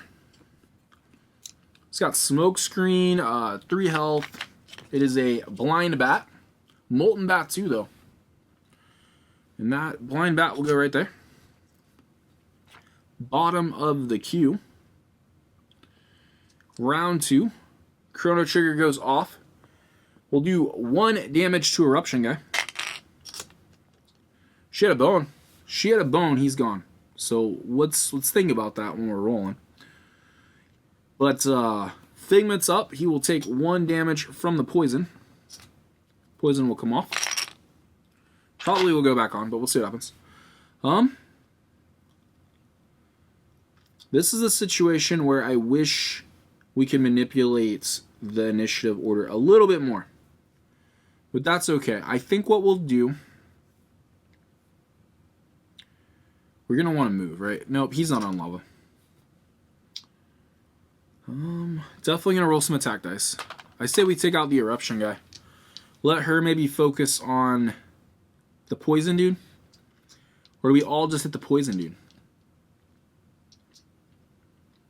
That is possible. We'll go for the poison guy. He's the more damaging one out. 1, 2. Let's roll 2. That's 4. We could get borrowed time. I just don't think it's going to help. We don't have anybody above us or right next to us because her initiative dice there. So that's the only issue there. Definitely need to plan that out a little bit better on the next thing. Maybe even not go as early just so we can get more people right under us. We could always reroll that. We could use Phase Wrath. Use Phase Wrath. It would potentially make him the Phase Wrath, the highest HP. So that could be good for, well, both of those guys, to be honest. 1, 2, 3, 4, 5. I guess we could roll, borrow time just to roll it. It does have a bone, so that would be good. I think we're going on the Pollute. Rolling on the Pollute 2, or Poison 2. Lots of bones. We did get a 6. I am going to put that here. Bunch of bones. 1, 2, 3. Grab this guy. Doing 1 damage to him. Not great. Not great. But that's okay. Could have took that out. Remember that. We're going to charge up, though. We will charge up. We will be able to do a huge turn on the next one.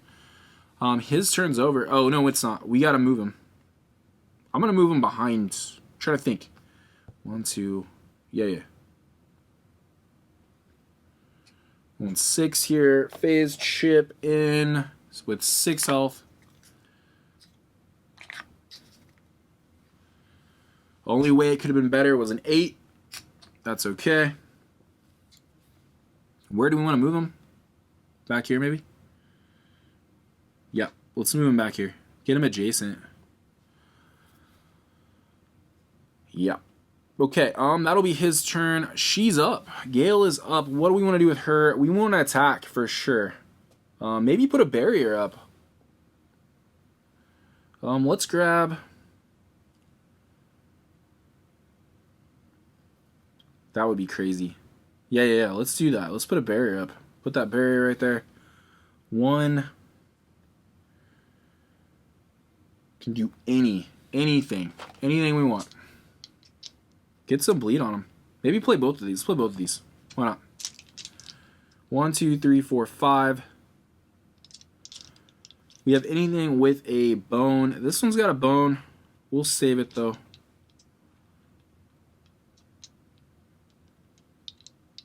Got one more coming in though. 1, 2, 3, 4, 5. Just feel like she's missing a die to roll. We got 2 defense. I'm not rolling attack because I can hit him. Get some bleed on him. Hit him with both of these. Maybe take him out. It's possible. Get a 2 hit on each one of them with a bleed. He's done. Alright, let's do it. I didn't get it, but I did get some good defense. We will put a tornado right here. We'll see how that works in a second. We're going to hit him for 1, 2. We'll knock him this way. We'll put a bleed on him. He's not going to last very long. Boom. Put those over and trying to think. Let's look at that tornadic barrier. Place on adjacent, may not at the end of the round. Okay, so that's fine though, because nobody's went other than us. Because we'll go here. He will take a damage. I believe he will do Pollute 1, which will only affect Figment. She has immune to poison. He will move here. Poison 2 will not do anything. He will roll a 2 attack dice. Hits it for 2. We'll change attack priority for the Molten guy, but that's okay. Did she... Oh, she will take a damage. Yeah, I didn't think about moving. It's okay. I'm okay with it. It'll be fine. Did not think about that. I wish she would have got a bone. Would have knocked him off. That will be his turn, though. Eruption's going to go. I wish we would have got him off, but she can't roll bones to save her life right now. I don't know what's going on with that. That's done. On the strongest, that would have been her for sure, because he's down to 4. Right here, 3, not going to take a turn, nothing adjacent. 2, he will roll 1. Is not on lava, otherwise would have a molten bath and a smoke screen effect. He is also going to roll on her. Hits her for 1, knocks that out. End of the round. Nothing's coming in though. We didn't clear one. Round 3, we don't need to worry about him though. Figment will go first. We'll take a damage from the poison. I'm telling you, that's kind of why I don't like Pollute. Pollute's kind of a pain now. He's up though. Hopefully we can get a Be Kind Rewind. We'll target this guy right next to us. We'll roll 1, 2, 3. Can't roll the other phase ghost. 1, 2, 3. I don't even think we can roll anything else. We might roll all 5 of these then. All 5 of these. We're going on the smoke screen. We did get this. We have a decision to make. We'll hit him for 1. He's not awful. He's not awful. Do we pop this for Be Kind Rewind, or do we take some more? I think we go to an 8+1. I think that'll help us with this ability right there. Being able to use that borrowed time more effectively by moving some maybe BQ numbers like right under us. So let's do that. Let's pop him. Let's flip his an 8+1. I will read that at the end of this turn. It'll exhaust that. Yeah, we could have taken him out. I'm not too concerned about this. Does come off though. This is exhausted. That should be it. I know that we didn't take him out, but we're not worried about him.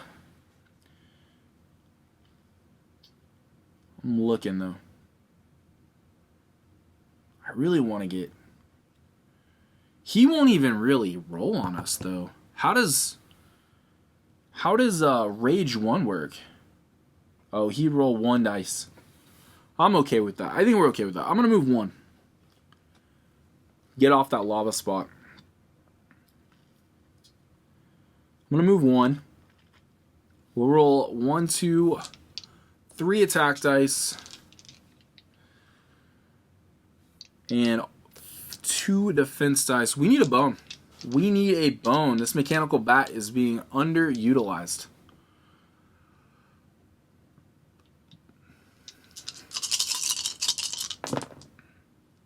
Got a bone, finally. He's gone. That's a 4 hit. 4 hit. He's out. And then got that in there. We're gonna pop this for our backup plan extension on the mechanical bat. Deal 1 damage to any baddie on the battle mat. That'll work. And then that will take, he will go, and he's just done. Done. Bled out.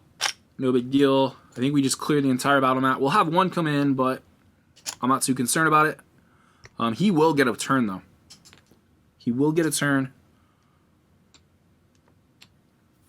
He will roll 1 dice because he has a rage 1.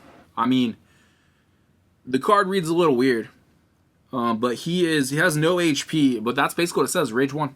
He's mad. Rolling bones is it, though. So no big deal. We will go to round 4, and the last baddie's coming out.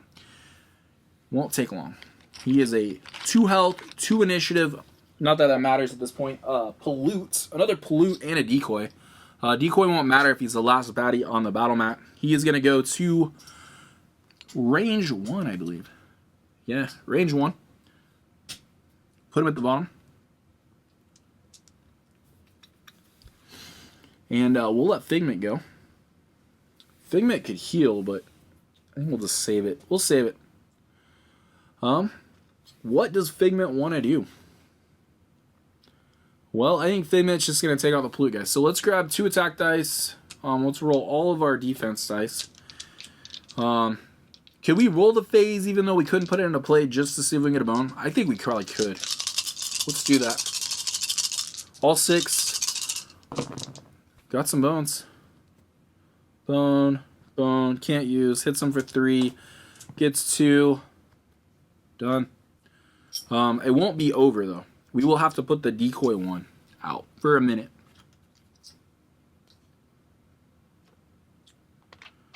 Decoy 1. It's the one that came in Splice and Dice. Okay. Gale's up.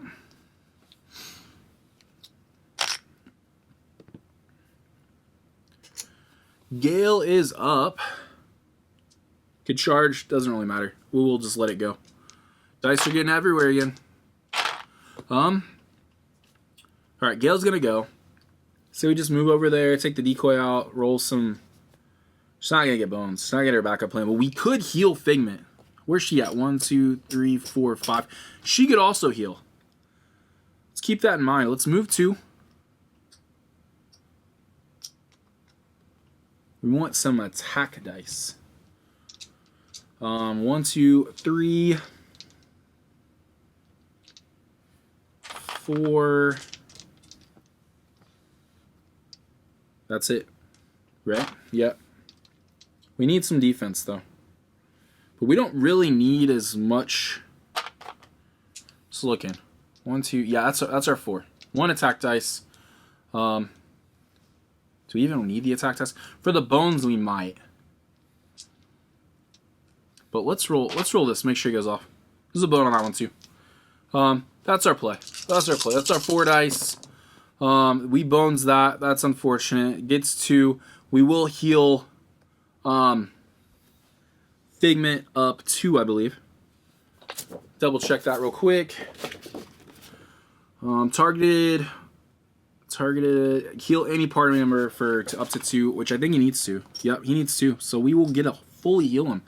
Good job, Gale. Good use of the heal. She's gonna pop the Cool Breeze. So if she rolls anything other than a bone, we roll the bone again. So, oh well, it'll be okay.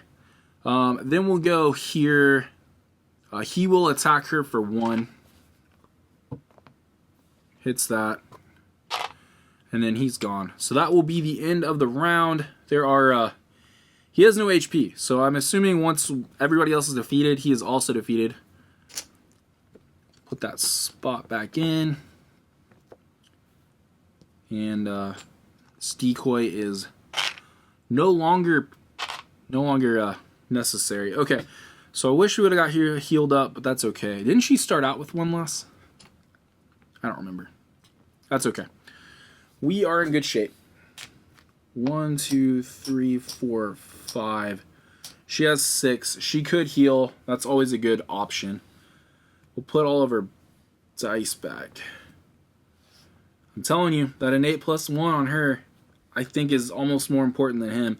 But he's more likely to get it just because of how I feel like he, at least how I build him. He having that extra defense die, definitely gonna get there. But we will get some stuff and we will be ready for that Tyrant Battle.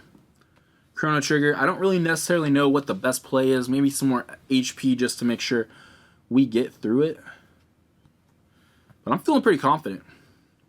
More confident than the last playthrough. We already have the progress. We're going to go on a date, but what are we doing here? A loot a piece and a defense, 2 stat points. So put that shit back over.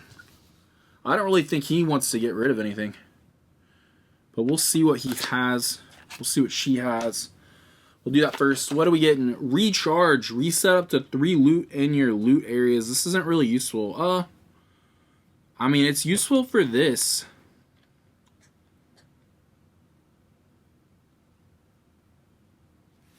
Oh my gosh. We could get an extra. If you have 2 or fewer, heal yourself for 5. Otherwise, heal yourself for 2. I think we go with the recharge. It'll give us 3 uses on this. I don't think we're going to need that. And we could potentially use it for the ice pack too. It's a single use. But we'll see what we need. I think we use it. I think we get rid of this right here. I want to keep that unfortunate, fortunate discovery. We have a merchants will offer you Trove chest in exchange for this gem. Replace this card at the Trove. If she has 3 Trove, that'll be crazy. We'll see what happens. 2 training points though. We have a decision to make. I do think maybe we go for the attack dice. I think that's a good play. We'll go for the attack dice on Figment, just so we have it. He already has 2. We'll have 2 opportunities at this. I don't know what the other training point should be. Maybe well, that's an easy call. Maybe at this point another dexterity. I just feel like he has so much to roll. But the attack's more for later. I wish we could get Waypoint in play. Warp, though. We can mess up. We can manipulate the round tracker more easily than just Time Blip. So that's also a very good possibility. He's got some heal abilities, but I think she kind of has us covered there. Bones, though. Chrono Seer is useful. We just don't know how many rounds we'll have it for. Let's look at the counter on it, though. I think this is the Bones one. It's got 4, 4, 2, 3. That's one thing I wish he had a little bit more manipulation of, but would probably be overpowered if he did. So I might grab the Warp. Dex, or no, we'll just grab a health. Let's grab a health. I think that's probably the best play. Let's grab a health. We'll make them both 6. 1, 2, 3, 4, 5, 6. Yep. And he's got his an 8+1. We'll talk about that in a second, just so we're on the same page there. What to do with her though? She's maybe grab a dexterity. Say maybe. Let's grab a dexterity. Because she's rolling 3 + 2, 5 regardless. We'll need movement. We're obviously rolling a bunch of other die as well. And let's train her attack. Probably should have done that first. So we'll go back. We'll train the attack. The attack might be more useful late game. Yep, it's there. And then we'll do this. So pretty strong builds, I think, on both of them. Let me know what you would have done different. I think they're both in pretty good shape. Both pretty good shape going into this. He's got, he's got that Be Kind Rewind. Let's talk about his backup plan before I forget. His back is an 8+1. An 8+1. Time Lord. After using Time Adapt or not, you may move any other non-tyrant's units die up or down 1 spot in the initiative. That's what I'm saying. I think we can help line up maybe a double use of his Time Skipper profession. Hopefully. We move him up. We move him above a Tyrant die. But that should be about it. I'm thinking, you know, we'll go into this Tyrant right now. 1, 2, 3, 4, 5. Let's heal her up. I'm not too concerned about scouting. Mainly because we're going to have not very much control as it is. You'll kind of see what I'm talking about. But I do believe we are good to go to day 8. And we'll do the Tyrant Battle.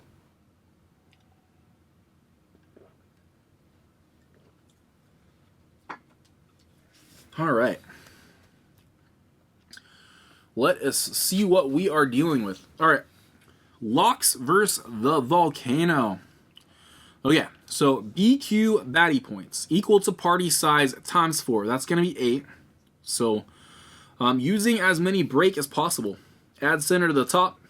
Collect all 1-point break baddies not in the BQ and place face down on top of the 1-point active stat. Whenever a baddie is defeated, add a 1-point baddie to the bottom of the BQ. Let's do that first. Okay, so we need breaks. Let's check the 5 because we need a 5 and then 3 1s. And we're going to have to shuffle. So that is not going to be a break. Cycle him to the back. That's a break. So that's our break coming out. We only have 2 available. So we will have to do this. We will have to use both of these. And then we'll shuffle. I think that's how it's going to work. Hold up. Not in... It's all 1 point, not in the BQ. So we'll get there. But we got to shuffle this. It will be a break. And then we will basically grab all the rest of the breaks and put them to the top. So maybe we just don't even... we'll separate them now. Separate all the breaks out, shuffle them, so we have more of a surprise, and then we'll put everything that's not a break shuffled in the back. I think that's probably the best way to go about that.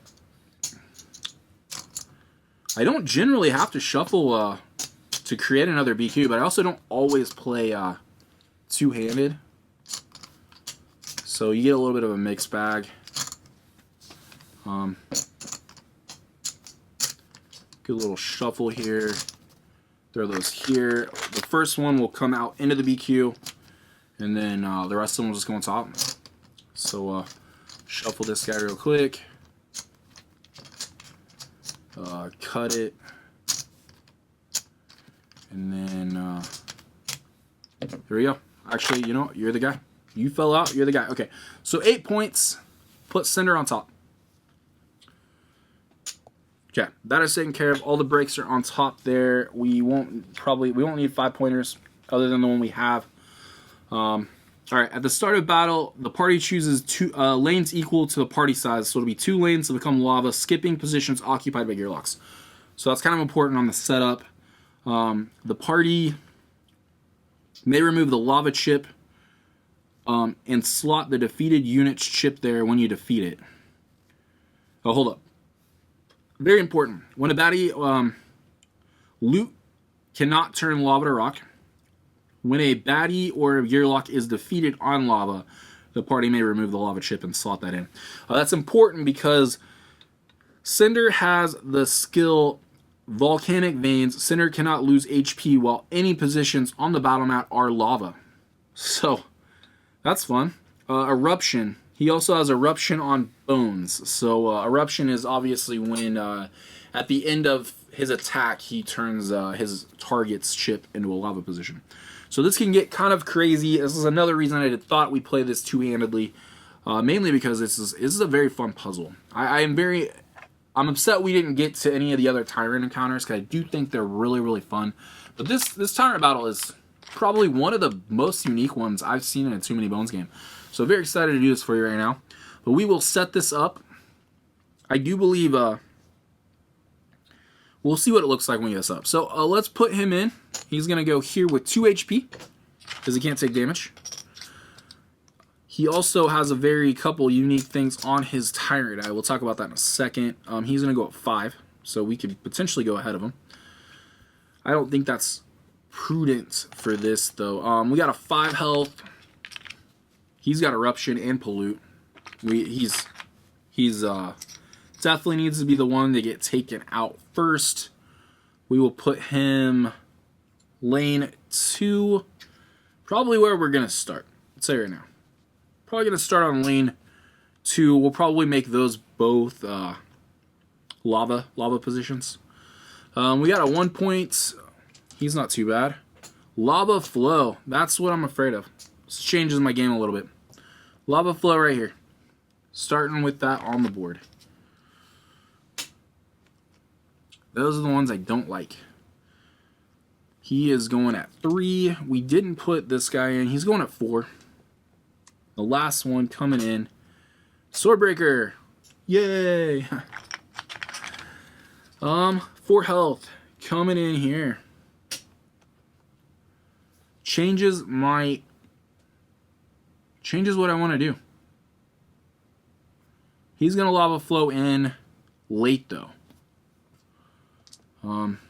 But if he moves here, lava flow. She can start anywhere though. That is one thing we can do. I don't like it though. She can use her backup plan. He's gone though. So we'll do that. I'm thinking we're still going to start here. I think we will start her up against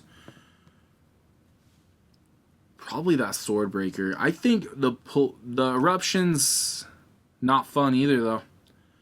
You know what? We'll do that. He's here. We might change this once we get things locked in. Especially with the turn order, because that'll be huge too. So let's roll and see what it looks like on our turn order as far as our initiative go. And then we'll change it. She's at 3, so this changes some things. This definitely changes some things. He's at 2. We're going to re-roll his, obviously. He's at 6 now. So I think we'll do is we will move him down 1. Right? Yep. And then we will move him up 1. No. We'll leave it like that. She's below, though, but we'll have him right above us, and we will be able to do damage to him if we can get these, like, for the last turn almost. So let's do that. We need to start flipping some lava chips, though. 2 lanes. Swordbreaker, man, you'll take damage if you stay there. Is he good? So we have... at the time, 1, 2, 3, 4, 5, 6, 7 lava spots. Alright, here's my play. I think we are good to go. We didn't do something though. Very important. And it seems might out of things. Let's do this for a trove loot real quick. I don't know why I skipped over this. Do this, we'll do a couple quick rolls. My bad, completely. See if we can get it unlocked real quick. We don't get it unlocked, so we don't get it, but I forgot about that. So 4 lever real quick. 4 lever, did not get it on the first roll. I'm gonna do a complete reroll. 4 lever, nothing. So we will let Figment take a turn at this. Really? He needs a full reroll too. No levers, all forces, and a trip. Reroll 1 die. We have a 1 lever. We'll pull that to the side. We need a 3 lever. I think the best place to get a 3 lever is going to be this. Yeah, this is the one. So we either get it or we don't. We did get it. 3 lever. We get to reroll a die though. Do we want to reroll a die? I honestly just want to reroll that die. You know, if we could just reroll this without a die, we'll reroll this one. This is the play. We have it. If we get a +1, we didn't, but we also got another reroll. Tons of rerolls. Give me the +1. There we go. So we got a 3 lever +1. Put that here. Roll both of these. We might get it. I mean, I can't guarantee it, but oh, there we go. 2 trip +1. Oh, we just need a 1 force, and we have the right die. So we got it. We got it on the last... no, we didn't. We need a reroll. Can we reroll this without rolling this? I don't know. We need a 2 force. Let's see what happens. 2 force, done. What is it? It's probably heavy and we can't have it. Permanent. Backup plan extension. 1 bone, add 2. That's his charge. We figured that out on the last one. Dang, 3 Trove Loot. Okay, sorry about that. We will we'll get into this though. So Volcanic Veins and Eruption. He is gonna move. 1, 2. Okay. He doesn't have a target, but he will roll his Tyrant die. So speaking of the Tyrant die, we have on this side, it's a little heart. Congeal, transfer 1 HP from the strongest non-Tyrant baddie that's on a lava to Cinder. May exceed HP stat. Another reason it only starts with 2. And then Magma Shift, each party member, then each baddie must move on to an adjacent lava position. So that would affect us. Hopefully it's the heart. And it is the heart. So I'm going to take, what is it? From the strongest non-Tyrant. Okay, so it'll be him. That'll work. I'm down. Makes him a little weaker. We might be able to take him out. We'll see what happens. My thing is, though, Figment is up next. We want to probably attack him with this stuff. I don't think we'll be able to take him out, but Gale should. Gale should be able to take him out. We are not on lava position, so that's okay. We definitely want to get Chrono Trigger rolling, because he's got 6. But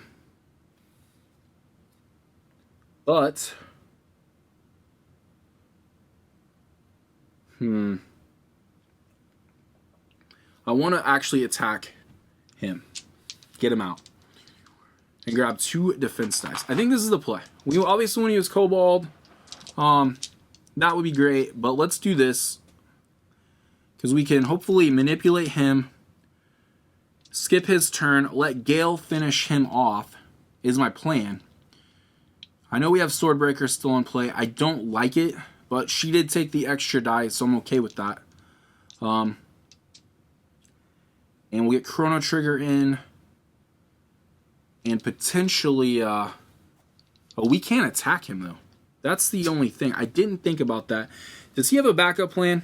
She has the backup plan extension, so maybe we change our tact a little bit. Cobalt Claw, is it based on deal 2 true damage to any baddie before you and the initiative meter, which is not. So maybe let's focus more on helping get rid of this guy. So she's only taking like maybe a 2 attack. It's probably the play. We'll use the Kobold, because we can get it right back. That's 6, hold up. That's 6 die. 1, 2, 3, 4, 5. I wanted to keep that, but we'll reroll it. Yeah, let's do it. Going on this guy. This is my, it'll all happen, hopefully. None of it happens. None of it happens. We did get the 5, though. 5's in play. Backup plan. That has to be used. That's fine. You're gonna like, I think you're gonna like this. Can do 1 damage. I can't even apply that. Let's not use it. This is a very poor turn.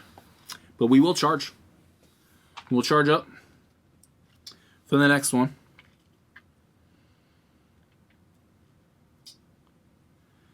Yep, that's the plan. That was a very, very poor plan. Very poor turn. I don't like it. But hopefully we can get the backup plan going. She needs to get a couple things in play. This is for sure needs to go in play. I do think this is probably the play on him because of the defense die he has. We need to roll at least 2 defense die. She's at 7 though. It kind of changes the game a little bit, especially when we can mess with some people. Smoke screen still can't be targeted, but we need to roll 3. 3 on this guy. This guy needs to go. Hopefully we can take him out and get a bone. That would be my preferred way to deal with this. We did get a bone, so that is good. We're not going to take him off though. We'll do 1. We will put this on him. He won't get anything. 1, 2, 3. Right? 2 of these. And we will not use this. Don't like the result. Not going to use it. He is Not really the best situation, but that's okay. I'm thinking I'll be okay with that. It's pollute 1. It's not the worst. Just thinking, could I have done anything different? No, but we will pop this for our backup plan extension and get this guy off. And we'll just throw him right in here. So that is out. One of those is gone. Didn't have to deal with, got one lava spot filled, so that'll work. And, not ideal, but it's what we're going to have to go with. Hold up. We messed up. We should not have done her turn yet. Let's do his turn first. So we didn't get to skip him. 3-1. I cannot believe I did not catch that. I think I had it in my mind that we were gonna use this turn. We were gonna skip it. It didn't happen. So he's gonna roll 3-1 on her real fast. Gonna put a pollute die on both of us, and will more likely erupt. So that's not good either. She will probably take a damage from that. We'll have to retroactively. We'll keep the roll. We'll keep the roll. We'll do this.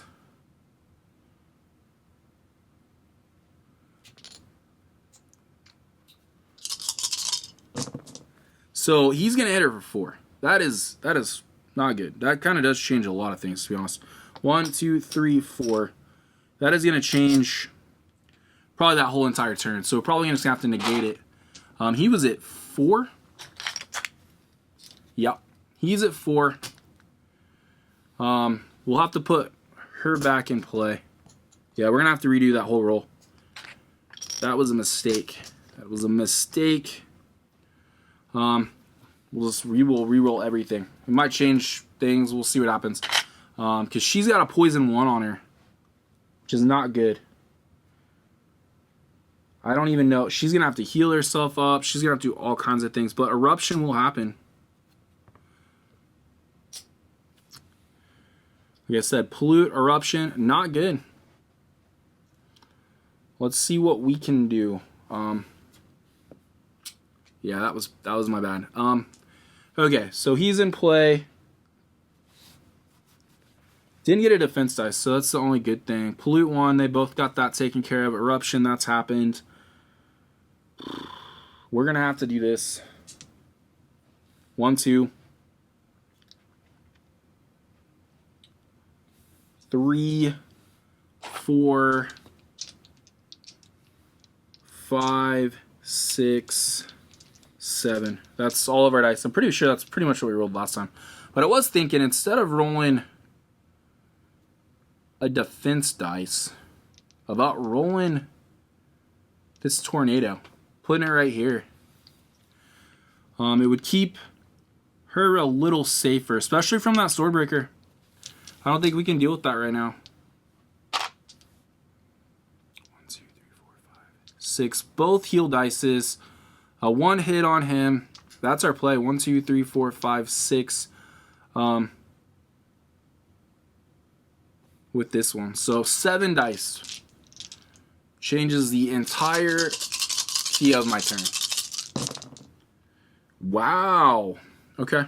We didn't get any bones, which is not good. Not good.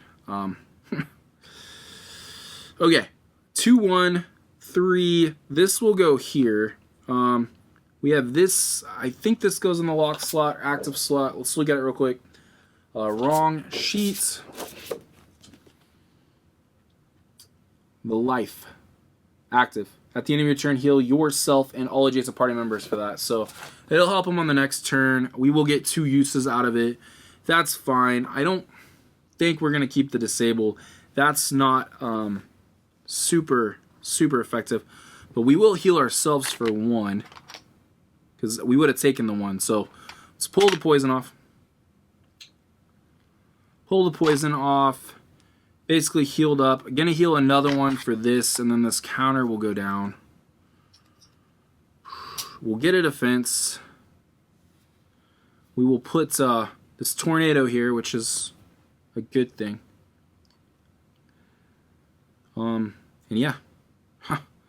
Not great. Not how we wanted that turn to go. I felt really good about some stuff. Fortunately, I think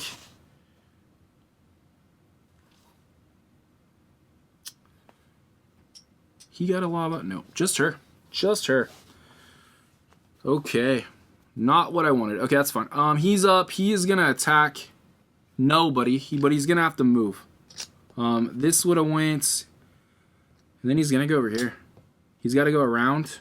So we got more lava spots, which was not what we wanted. Was not really what we wanted. This will trigger him. Swordbreaker. Where are you going to go? He kind of traps. You can't get anywhere. You can't go through there. I guess we'll just move you. I don't even think he's going to move. I don't think he'll move. He can't get to anybody. Can't get closer to anybody. The closest he is, I mean, I guess we can move him one spot this way. He will take lava damage, which I also realized she is also going to take lava damage. Nothing we can really do about it. She's going to have to move. We could have moved her out there. Alright, we need to take that eruption guy out so she can move on to that spot. I think that's the entire round. We will go back to here. Fortunately, he can't really do anything. He's going to have to go 1, 2. He will target us. Figment. Round 2. But at the very beginning, he's gone. Lava guy's gone. So we will just do what we would have done last time. Slot him into that spot.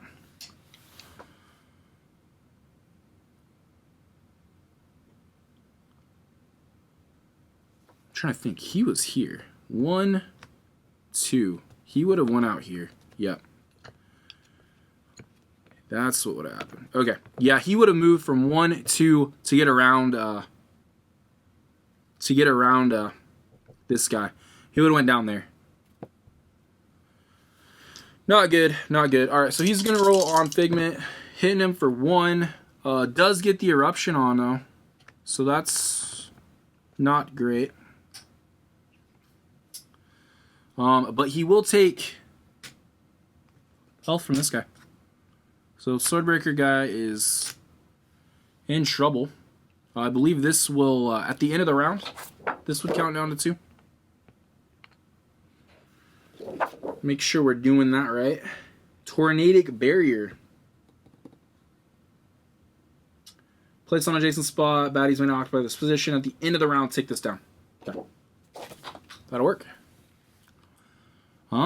So we're up. We need to do some stuff.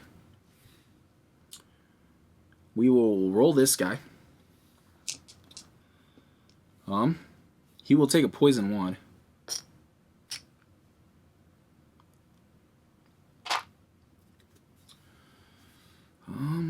We need to figure out how to heal Gale. She's in trouble.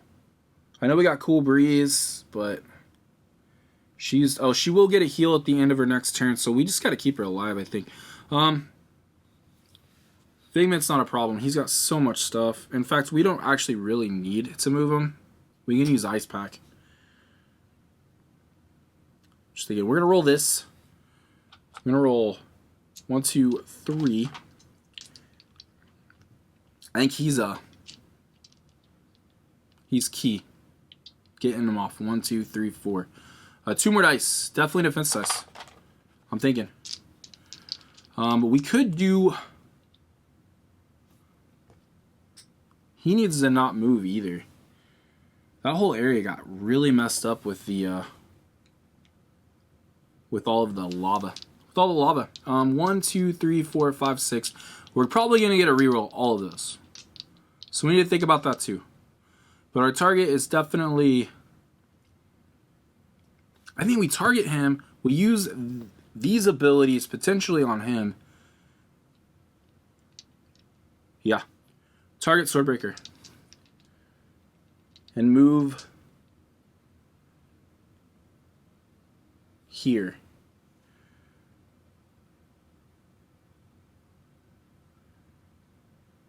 No, it's fine. We'll keep this right here. We'll leave the phase react and stuff for later. This is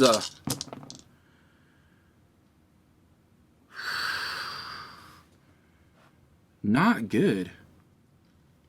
Not good. Not a good roll. 1, 2.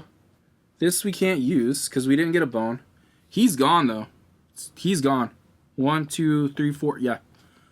1, 2, 3, 4. He is absolutely gone. We'll slot him in this spot right here. She can move on to it.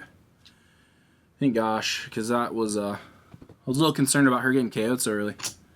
I think Figment probably could have handled it at this point, but I don't know. I don't know. We'll leave Figment there because we could just do this. Use that ice pack. No damage. But he is gone. Not ideally how I wanted to do that. But that's fine. He's out. It will be Gale's turn. She needs to... Unsure what we should do on her turn. Go 1, 2, 3, 4, and then roll 3 heal. Maybe. Yep. 1, 2, 3, 4. Roll 1 defense. Get arm cannon out. Hold up. 1, 2. Let's roll 2. She has the well-heeled boots. We need extra dice, so that will give us 5 to roll. 1, 2, give us 5 to roll. Still separated that out a little bit. 5 to roll. 2, 3. We could punch him over to here and maybe take him out. 1, 2, 3, 4, 5. Think that's the play? Could be the play. Could try it.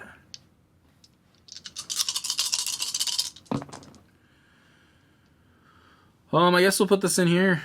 Not super useful, but it will hit him for 2. So 1, 2, blast him over there. We'll replace this chip with that. Put that back there. Bone. This is exhausted. Boom. Boom. We definitely need to remember to heal. Yep. Heal 1. And I think I'm going to try to re-roll this one to heal. Did. So that'll come off. We get a heal. And then let's use the well-heeled boots to go 1, 2. She's adjacent to a lot of stuff, so hopefully that'll help attract some baddies. We'll roll this down. Everything else is gone. So I believe round 3 we will be bringing in 3 breaks. 3 break type baddies coming in. Hopefully no lava flows. Because oh no, hold on. 2 should be in the queue. Should have 2 in the queue. No, 3 in the queue. 3 in the queue. Alright, so this one's coming out.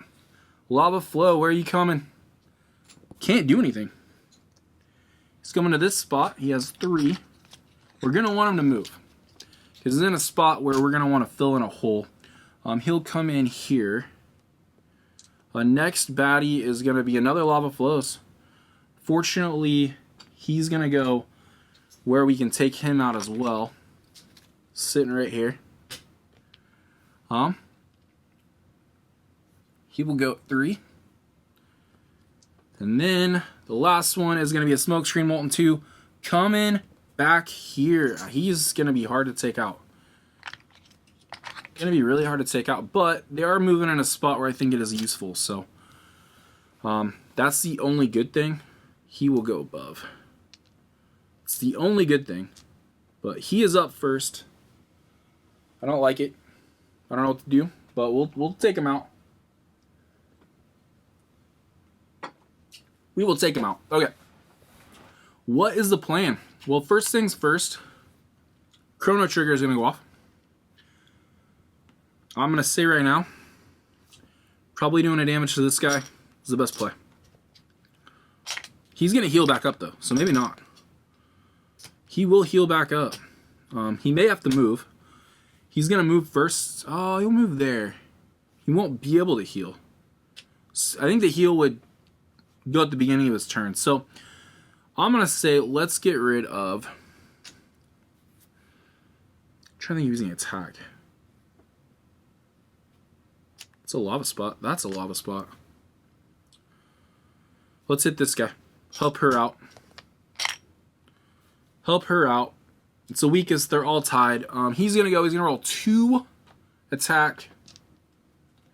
And his Tyrant die. I rolled too many dice. They're all 2s, so we'll just treat it as a 2. He's going to suck from the strongest on a lava spot. So that's going to happen. Not really going to help us, I don't think. That's okay. And hits him for 2. So those will come out. No big deal. He's got so much healing right now. I'm not even that concerned about it. What's our play though? No point in attacking him. We want him to come to us. I think we attack the lava flows right here. So she can move and then maybe take him out with a backup plan. I don't know. He's probably gonna heal first. She gets enough. I wish she could go there. Or we move her here, take him out, gets on that lava chip. That might not be a bad idea either. Let's think about that. We'll think about that. But I do think his target needs to be the lava flows guy. Absolutely. Get rid of him. What do we want to do? Well, eventually we would like to get some backup plan action going, but we'll see what happens.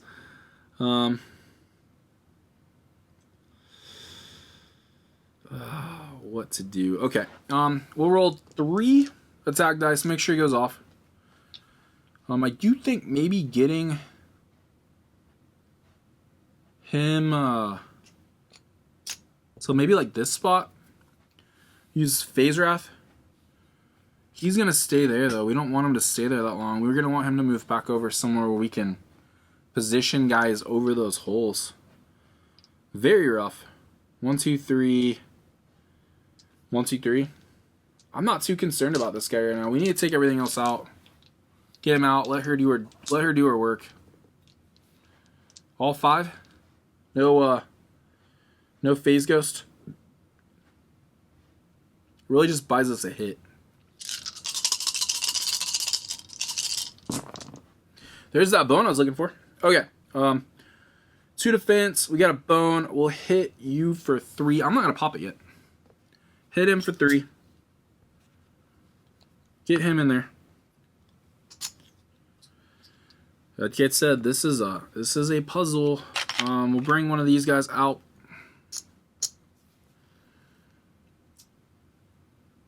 That's it. That's all he's gonna do. I'm gonna wait. I'm gonna absolutely wait. We could start manipulating time. We're gonna need to start manipulating time at some point. But she's up. She can move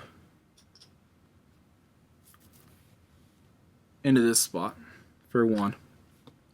I believe that's going to be exhausted at the end of this turn.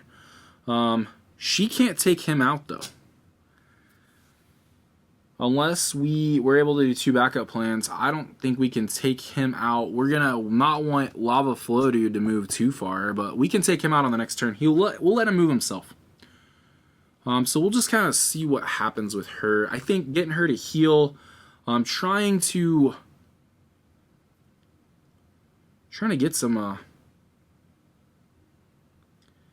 she could attack him, because we can use this on him. It'll give him a weaken 1.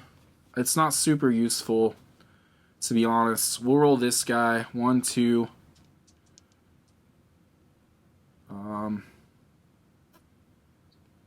Maybe roll her defense. Yeah, we need bones.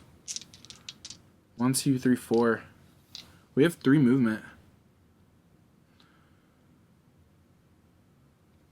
So we kind of want him to stay there, I guess. See what we can do. Chrono Trigger should trigger and take him out at the beginning of the turn is my thought. So we'll do this. Hopefully we can get a bone to use the backup plan. He's going to heal up too, though. That's the other thing. So maybe just getting the backup plan going. She does have the backup plan extension, so we could ideally maybe get that going too. So yeah, let's do that. 1, 2, 3, 4. Can't do damage to him. We'll get here. Not great. Bone here. This thing will go. I'm immune to poison. Everything weaken. And we will do 1 damage to this guy. And we'll put a weaken 1 die on him.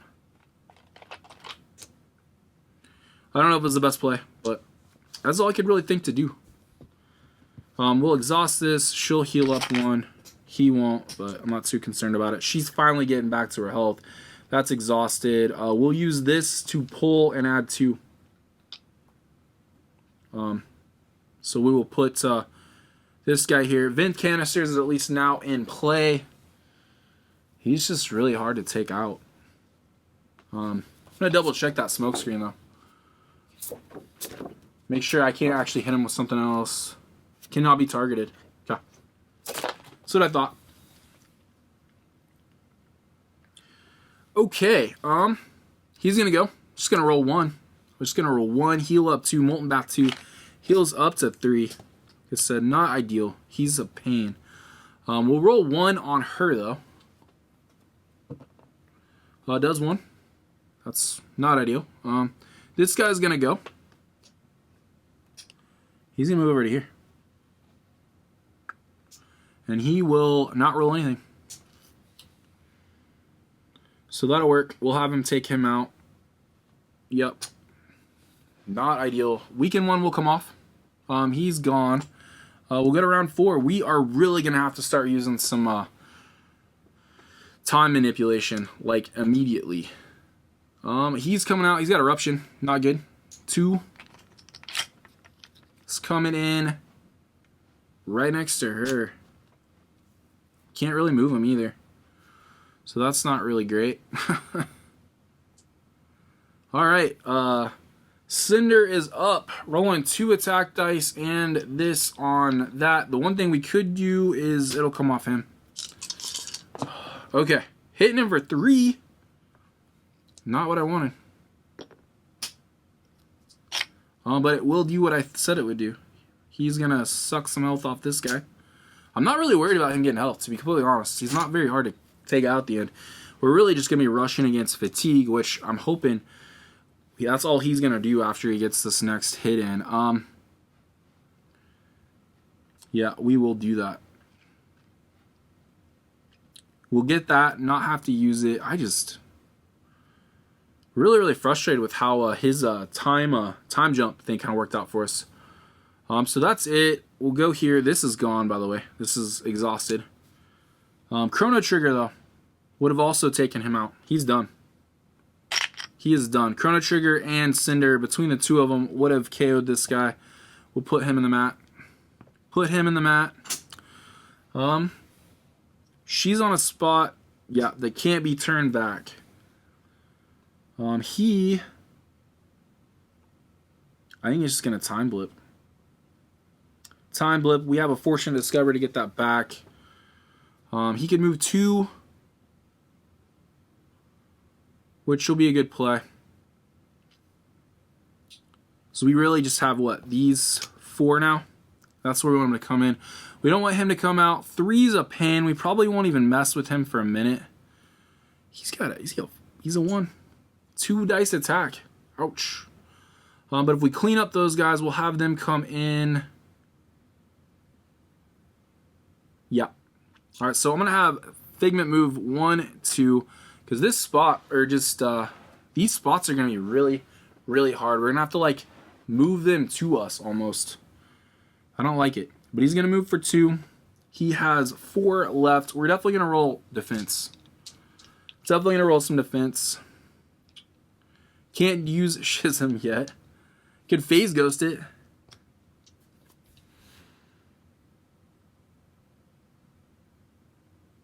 We phase ghost it and put him here. He'll take the... Put Figment there. Yeah, that's not a bad idea. Yeah, let's do that. Let's use our phase wrath. That's 4. Yeah. Not really anybody to attack. We could hit the eruption guy. But I'm just thinking, we have a lot of lava flows guys out. Once we get through these break guys, we'll be okay.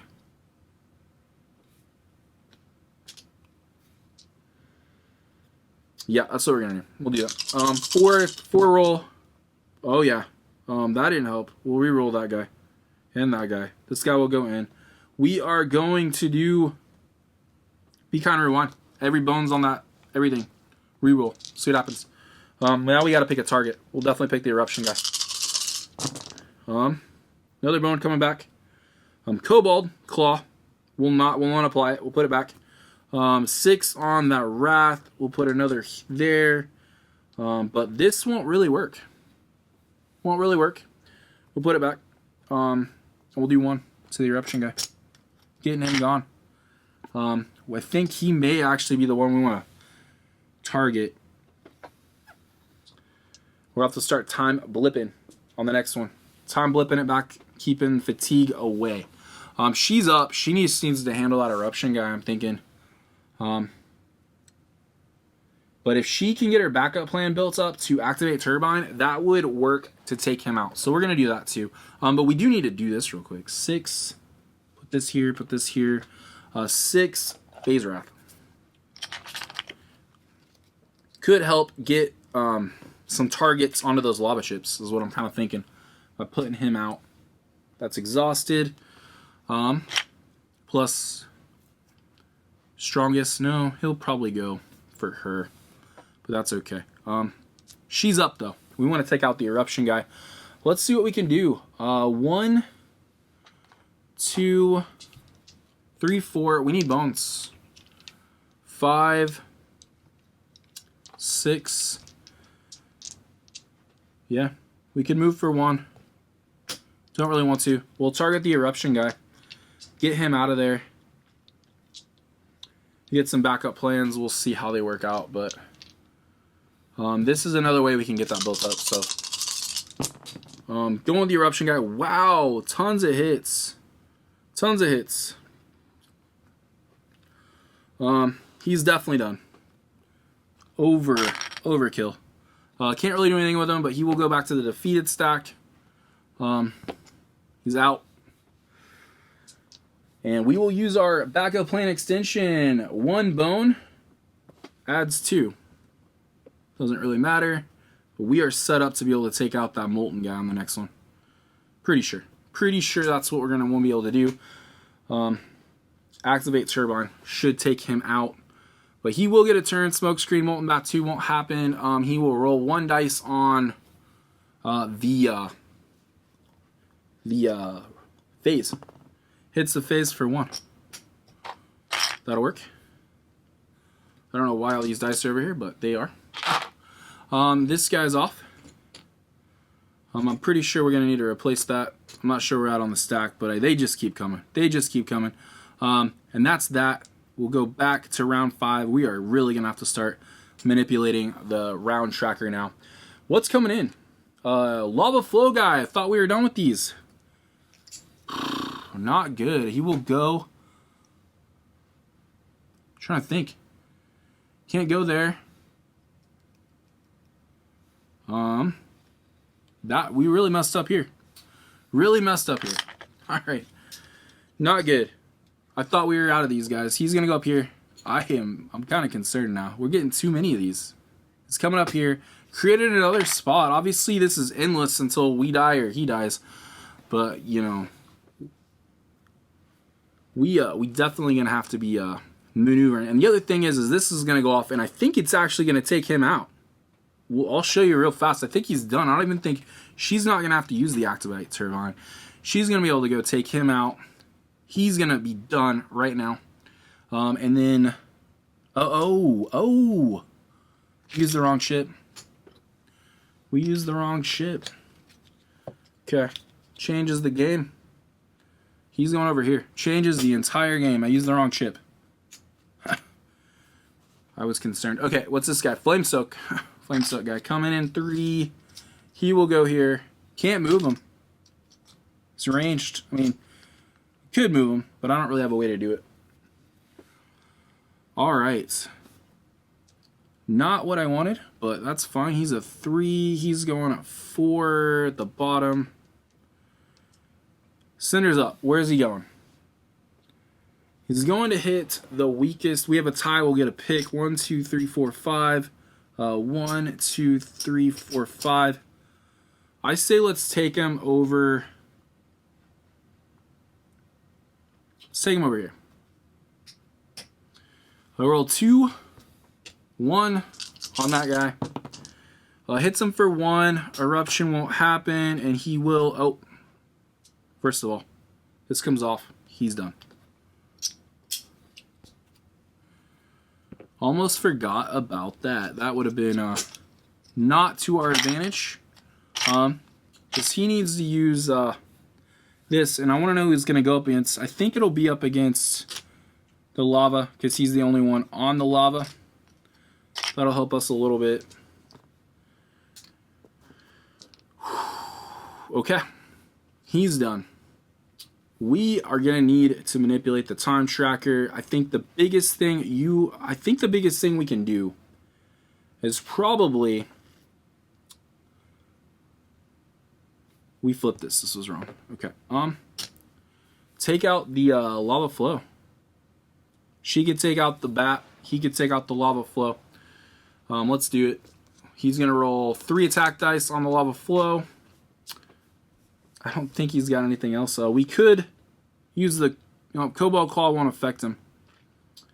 This is why we need Waypoint. This is about the point where we need Waypoint.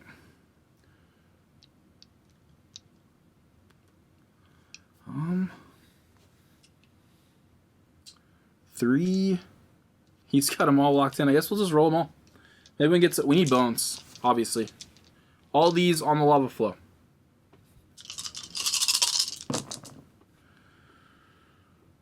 Bones. Bones. Changes the game. Yeah, it does change the game. Okay. So that's going to happen. We will be using that. But we're only going to be able to hit him for 2. And we need him to go. She does have a backup plan extension, though. So we can make that happen. So that'll happen. Hits him for 2. We're going to pop this. Move it down. Time blip it. Time blip it back to 4. Gonna have to happen, otherwise we will not make it. So he's done. She's gonna go. We have the bone for that, so we really just need to knock him out. We'll roll all 4. 1, 2, 3, 4. How much? 1 more defense die. Yeah.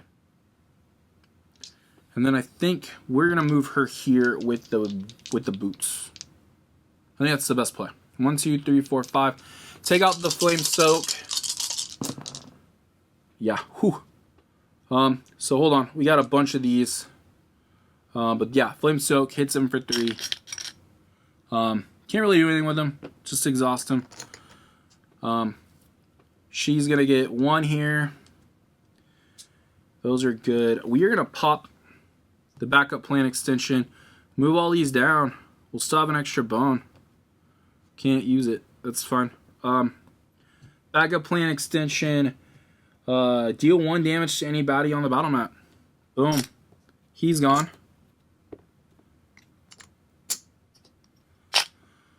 We are getting closer. 1, 2, 3, 4. We need her to move, though. My worry is he needs to move more than she does, to be honest. I think we should move him here. I'm worried about that 3 coming back in. We just defeated him. We got 3 back in. Coming in. You know, if I don't stack my chip. Because they're all gone. I'm just worried about them coming into these non-lava spots. So I'm going to use this. I just don't know where I want to use it at. Maybe move her here. This would hurt us. But I think we'll be okay. We'll use this for 1 last turn. Move her at least 1 spot. Those can't be turned back. So that's my way of thinking. We don't need to be on those because those can't get turned back. She is set up for a hit, though. She is set up for a hit. Okay, so we will go into round 5. We will put in... This guy's going in. Flame Soak. Thought so. He's going to here. Doesn't really help us. I wish it was going into lane 4, but we'll see what happens. Flame Soak. And we are out. We're down to Sword Breakers, and he is actually going to go 3, 4. He's going to go in a spot. Useful spot. And then, so we are actually, I think, got to break baddies. We got a poison guy coming out. 2, 3, 4. He's going to go into this spot. Problem is, he'll attack. He will attack that. That's fine. We need to move him, though. We need to move him. Get him probably. I don't know how we're going to get this spot right now. That's the only spot I'm concerned about getting. But we are at round 5. He's going to go. Cinder's going to roll 2 on. The other thing I was thinking is these guys won't get messed up. Well, that one will. Oh, no, they just move on to him. Okay. Rolling onto the phase. Hits the phase for 3. 1, 2, 3. Down to 1. It's okay. This will happen. He's going to soak up somebody on a lava spot. He's on a lava spot. He's not. So he's going to steal that, making him a little easier to take out. This guy is getting stacked up. I've never had him quite that strong before. Very, very rough. Okay. Figment's up. We need to turn the clock back. We need to take out probably the Flame Soak.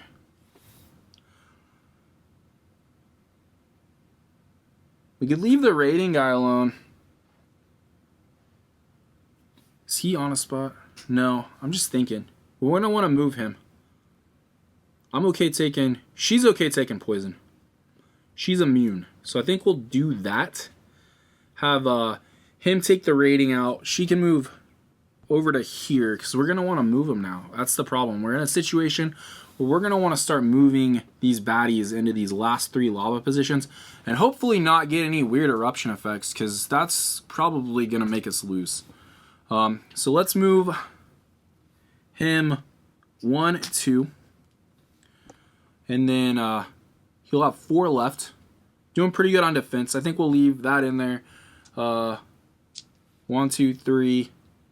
Does have that extra defense dice. I mean, that attack dice. I'm glad we went for that because we'd probably be in trouble right now. Let's roll on the Sword Breaker. We're not going to be able to time blip. Not going to be able to time blip this round. He is gone, though. And we will be able to put him right here. So long. So long. Okay.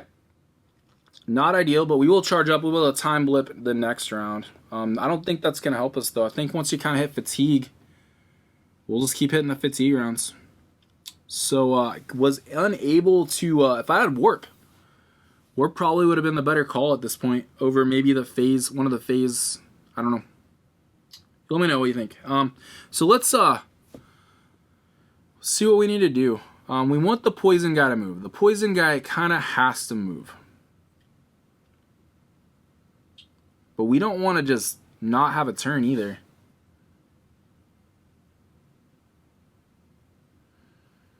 Ideally,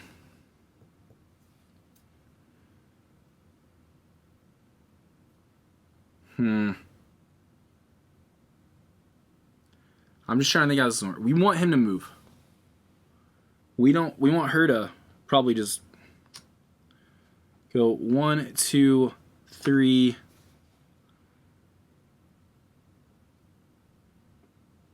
Yeah. Yeah. I'm not worried about Flame Soak. Flame Soak's not going to do too much. If anything, it'll start soaking from that guy. So yeah, that's what we'll do. Let's, I don't know, reroll an attack, reroll a defense dice is kind of my thought. We have some backup plans. We could, well, there's that. What is the best option? I don't remember what wind power does. Wind power, change 1 skill die. No, don't care about mechanic. We'll just, we'll try to heal. Let's move this out. Try to heal. Did not heal. Goes right back in. So basically that's no good. Okay. This guy's gonna go. Has no one to attack, so we will move him here. He will do a poison 1 to Figment, but Figment's got plenty of healing loot, so I'm not really too concerned about that. Figment's gonna get a poison 1. He'll roll 1 on Figment, hits for 1, bounces out. This guy though is gonna take 1 damage. He's on lava, so I'm down. And then Flame Soak, rolling 1. Who's he gonna roll 1 on? He's actually gonna roll 1 on the here, but he will do Flame Soak. So he's gonna Flame Soak this guy. Roll on there. Takes it out. So that is that phase. And then we're going to Fatigue. So he won't take fatigue damage. He will take fatigue damage. He'll take fatigue damage. Fatigue damage. Fatigue damage. She's going to have to start healing against that fatigue, unfortunately. Yep. Okay. We will bring somebody in. I don't really like it, but we'll bring somebody in. What are we bringing in? A Pollute Poison guy. Going here. We got to figure out how we're going to get him where we want him. Pollute 2. That is nasty. He's got to go. We can't mess with him.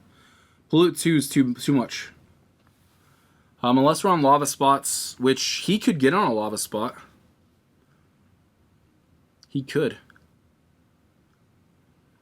Immune to poison. So not a big deal, to be honest. Okay, so he's up. What's he going to do? I guess he's probably going to go 1, 2. Not where I wanted him. I think that's where he's going to go, though. And he will roll this. And he's going to absorb none of them. Oh, it will be him. He's done. Put him right here.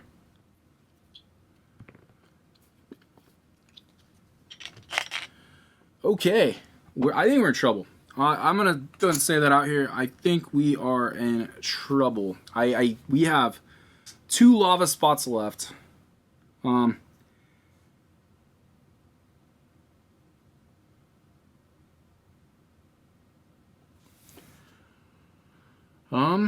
2 lava spots left. Those 2 spots. That lava flows off the bat. That hurts. That hurt us, and the miss roll off the bat. That was not good. All right, let's see what's gonna happen. Figment, what are we gonna do with you? I'm thinking. I don't know how to get the Pollute 2. We'll just take the Pollute 2 out. He's gonna take a damage here though, but we'll heal up. We'll heal up. We got some loot. We're gonna heal up right there. I think we're right there on here. Yeah, we will heal up too. This will go away. We'll take that guy out. He's just not gonna work. We need to get into. We need to set ourselves up in some positions. That guy's just really, really hard. I might have to make a sacrifice play. That might be the way. I might have to sacrifice one of my gear locks. Let him go out on that last spot. We're gonna want to move him off of there. That's my problem. So we're also probably going to want to move him over here. I think that's fine.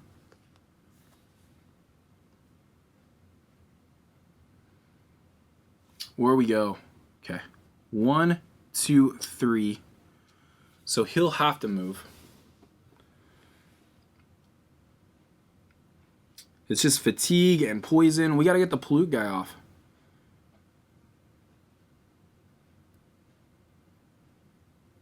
Yeah, I think we're going to have to get the Pollute guy off. Have him move over. Have her move over there. Well, he's not going to move over there if she's right there. She's just going to have to take him out. Unfortunately, I think that's the only play. We're just going to have to take him out. Poison 2 will KO Figment. Won't KO her, but she doesn't have as much healing, so we got to remember that too. Yeah, let's do that. We're going to have to let him... What did he do? 1. He was right here. We just take him out. See if we can't move 1, 2, 3. Yeah, 3. He's still gonna have 3 to roll. He's got defense dice. Time blip's not gonna help us. Time blip is not gonna help us right now. So if anything, Be Kind Rewind, stuff like that, probably gonna be the best play. But he moved 3. We have 3 to roll. Defense, she's gonna take him out. Gonna have to. We'll have to see what we can do. I just don't know if we can out-survive fatigue rounds. We'll be able to reset that. We'll be able to use this 3 times. Yep, let's do it. Takes 1, 2, 1, 2, and gets a defense. Okay. If it looks like he's gonna tank out, we'll move him here. Okay. And then, what's he on? He's on the spot. Okay. We'll go 1 for her. Probably gonna have to try to use Cool Breeze every turn now, but 1, 2, 3. That's all of them. That's all we can roll. I guess we got an extra attack die. I don't know if it'll matter. We got that. Definitely done. Definitely got him done. Doesn't really help us. Just defeated. I think we're gonna have to cycle. We're gonna have to shuffle those stacks again. But let's go ahead and pop this out and see if we can't heal. We can heal. We can start fighting that fatigue a little bit. Move those all down. She is set up to hit.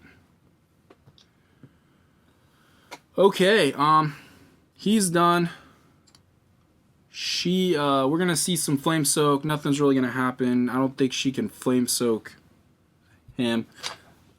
So let's roll. Well, that's a 1 on the weakest, which will be Figment, but it'll just pop this out, so that's fine. Back to another fatigue round. He's gonna move, which will open this spot up.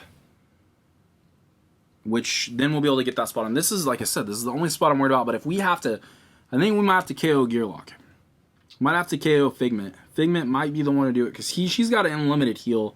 Immune to poison. We'll see, but we got 2 more coming in right now. Going into round 3. Going into 3 is another pollute guy, so that's fun. But he is gonna go there. Not good. We'll have to take him out. Figment's gonna have to take him out. And then going into 4, which is the one that we're hoping. Rage 1, this is the one we want. Okay, so that's 4 health. Everybody's gonna take damage right off the bat though. So everyone but him. So boom, boom, boom. Okay, so he's gonna move. He is absolutely gonna move. All right, so let's set up our initiative die. We are this guy's going first.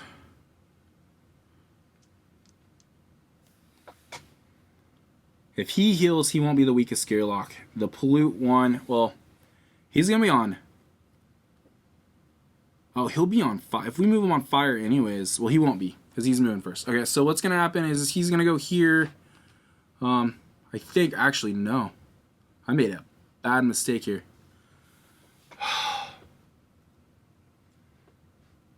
Really? Really? Yep, he's gonna roll on us both. That was bad. That was bad. I didn't even see that. Hitting 2, and I need to move here, so he's gonna take 2. It's a 1. Figment may be the one to go out sooner rather than later. He does have 1 more ice pack. But he's going to roll 2 on this. Doesn't have an adjacent one to move to. So that's good. She's going to take 2. Just pops out that. Ouch.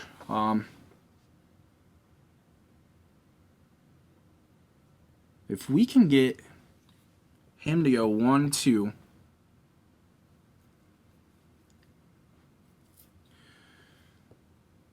He won't get there, though. 1, 2. Can move her all the way back.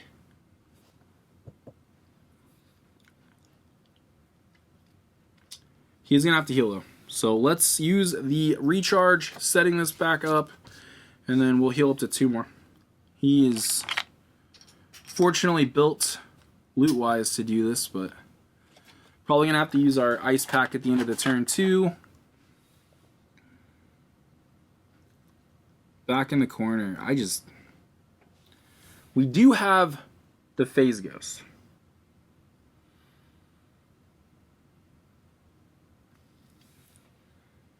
Do have the Phase Ghost. Because he can go 1, 2. Yeah, that's where we want him. We want him here, destroy the Phase Ghost, sits there, moves. I'm trying to find the puzzle in my head. He definitely needs to take out the Pollute, though. The Pollute's got to go. Pollute's got to go, even with the decoy. She's not going to attack anyways. The decoy will fatigue out, I believe, as well. I'm just struggling here. Move him back to here. We need him to get here.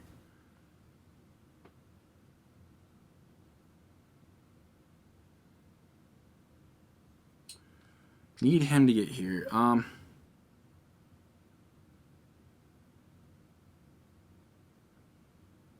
Yeah. Go 1, 2. He's gonna go for the strongest gear lock though. So tiebreakers is gonna go for the strongest gear lock.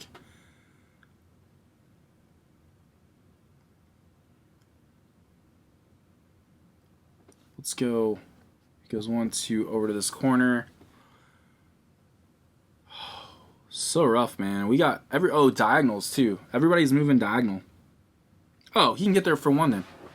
1 and then 2. So let's do that. Let's move him over to here. He'll be in this spot, which is good. Then he can go 1, 2. I didn't think about diagonal movement. We'll do that. We can get over to here, move her out of the way, so that'll be his. No, it won't be. Where's he at? 1, 2, 3, 4. 1, 2, 3, 4. We'll have a tie, so we can pick. We want him to go here. So if we move him here, that's 1. We move him here, that's 1. She needs to move all the way over to there. 1, 2, 3, and then hit him. That's fine. That's fine. We can deal with that. I guess let's deal with the Flame Soak. Figment, I need you to deal with the Flame Soak. 1, 2, 3, 4, 5. Get the Flame Soak gone. And then he goes 1, 2, or 1, 2. Yeah. Yep, let's do that. I think that's how it'll work. I'm probably wrong, but that will take out the Flame Soak. Flame Soak's gone. Which will be good if we need to get somebody in that lane, because I have not had luck there. 1, 2, exhaust the ice pack. Stays there. She's up. We're gonna go 1, 2. Oh, if we take him out though. Don't take him out. We'll just grab some defense die. 1, 2. We cannot apply attack dice. I don't know. We'll roll these. We'll put them in. We'll pop her backup plan. But if she heals, yeah, see, that's a problem. All right, well, we'll just leave it that way. Because we need. This guy's gone. This guy's gonna go. We have a tie. We'll go 1, 2. I believe. He will roll nothing. Bones is that. We'll take a damage from the lava. I believe. And then we have this guy. He's going to pollute 1. It doesn't affect him. It doesn't affect him because he's on lava. We'll roll 1 defense die. Gets 1. 1 defense. End of the round. Fatigue. Fatigue. We're going to have to add 1 though. So let's add this guy in. He is another one. Oh my gosh. Another pollute decoy. How do we get so lucky? Fatigue. Fatigue. So he's done. Fatigue. Fatigue. Fatigue. So many chips. So many chips. Oh my gosh. Okay. He's up. He is not going to move. He's going to roll 2 and 1 Tyrant die on Figment. Hits Figment for 1. Does Eruption. Does nothing. Will actually take him out. Strongest on lava, right? I believe. Strongest on lava. On lava, he's done. Okay, that's done. So our plan, I think at this point, keep her healed. Let Figment, I guess, get KO'd, because I don't know what else to do. We got to get somebody on the spot. I just don't see it happening. I don't see it happening. We'll put another... We got to shuffle these guys now. So I think we're too short. Back to the BQ. I believe that's how that works. I believe if we're out of baddies, we would just shuffle, put those in. That is his turn, though. Can he heal up? He could, but I don't think we want him to. He hasn't actually even had a turn yet. He did 1 to Figment. It's there. Can't time blip. No reason to time blip. He does have like one of the most powerful ways to take him out, though. Pull this out. I don't know what else we're gonna get here. I'm worried that we got some like smoke screen stuff. My thought is if we move 1 here, have him move here. Don't put her here yet. Do not put her here yet. She will heal up. So I guess, yeah, let's use that last heal. Heal up for 2. See what happens. If she's the one that goes, I don't know. You tell me. Bad idea, good idea. He can hit. He's got cobalt stuff. So let's do that. Let's grab, we'll roll 2 defense dice. We could attack the pollute. I think we will attack the pollute. 1,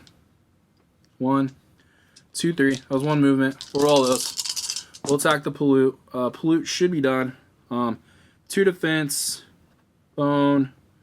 Oh, we have Be Kind Rewind too. So he is probably the best effective one to do that, especially with the Fortunate Discovery. So there's 2. He's done. 1 pointer is out. He's done. We're going to do this. So this will be the lane. 1, 2, 3. Don't go all the way. We'll pop this to... Well, we'll roll some defense. Don't have any defense die. We'll roll both of these. Roll them. Go right back in. And we'll pop this guy to heal. Does work. Move all those down. Give her a chip back. This is the longest Tyrant Battle I think I've ever done. I don't know, you tell me. Who is the longest Tyrant Battle you think you've had to deal with? This is going to pop in. My thought is, move him here. Whatever comes in, get to this spot. Take him out. Take out Cinder. Be done. That is my play. But let's see what happens. Okay, so 2's coming out. What's 2? Flame Soak 3 is not going to move. Going back to the same spot I feel like he was sitting at for the entire time. We'll go ahead and put him in at 2 because fatigue. Next one, 3 is going to be Flame Soak 3, not going to move. He will actually, that's not going to help. But that one's done. He's not going to Flame Soak in. We may have to go with the original plan, but it's might have to be Gale. Might have to be Gale. Last one. Big deal. Big deal. Who is coming in? All ranged baddies. Coming in at 1. Coming in at 2. All range baddies. They're all going to attack the weakest, which right now is Gale. 1, 2, 3, 4, 5. 1, 2, 3, 4. I think we get her in there and we let him take him out. I think that's the play. I think it's the only thing I can do is let her take some damage, exhaust her, and we'll see. He came in first at 4, so he'll trigger first. Oh my gosh. 4 and then 2. Really, really tough battle. I'll tell you right now. There's been times where it's lined up better than this, but he's gonna go. We'll move him over to here. He will roll 2 and 1. You have to make this fast though. So 2 on him. That's fine. Not gonna affect anything. Does no one to grab health from. He's done. What are you gonna do? What is the most beneficial thing you can do right now? Time jump's not gonna help.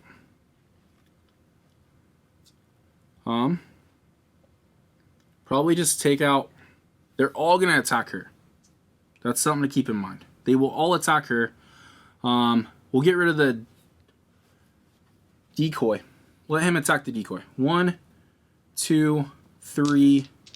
We'll grab a defense dice. 4, 5. We could phase. Could phase. She's gonna have to move there, take all the damage. I think that's the play. All right, so he's gone. Pollute. He's the one we didn't want. It'll be a decoy one, but we won't be attacking until the next turn. So we'll put him out with the decoy dice. Back out. She's just gonna have to 1, 2. Not heal. We'll reroll the defense dice because we don't want them. We will just pull them out. I think that's what we got to do. Could vent canister. No, let's just do it. We won't apply them. We will not apply them. We'll put this in here. We will not roll that. I think you could probably do that. I think for what we're trying to do right now, probably the best play. So she's there. Those guys are going to attack her. They're going to do Flame Soak, I believe is what's the first thing's going to happen. So it'll be Flame Soak 1. We'll heal, take damage. And then they're both going to roll on her. Remove HP for the closest gear lock on a level position. Okay, so who's first? Nope. He's first. Flame Soak in 1. So Flame Soaks. Rolls a dice. Hits her for 1. Okay. What did we put in here? Do the same thing. Flame Soak. Rolls 1. Takes her out, then we know what we can do. Yep, takes her out. She is exhausted. She's exhausted, but we will put her in here.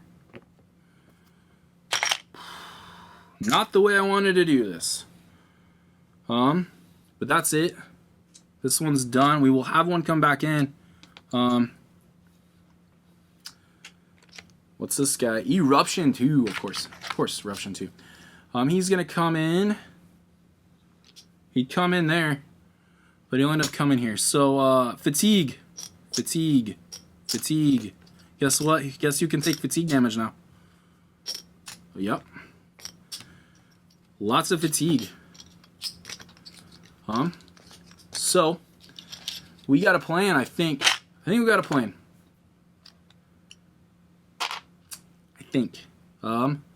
He's at the bottom. So he will go first. He's going to roll 2. I think this is it. Because this has been quite a bit.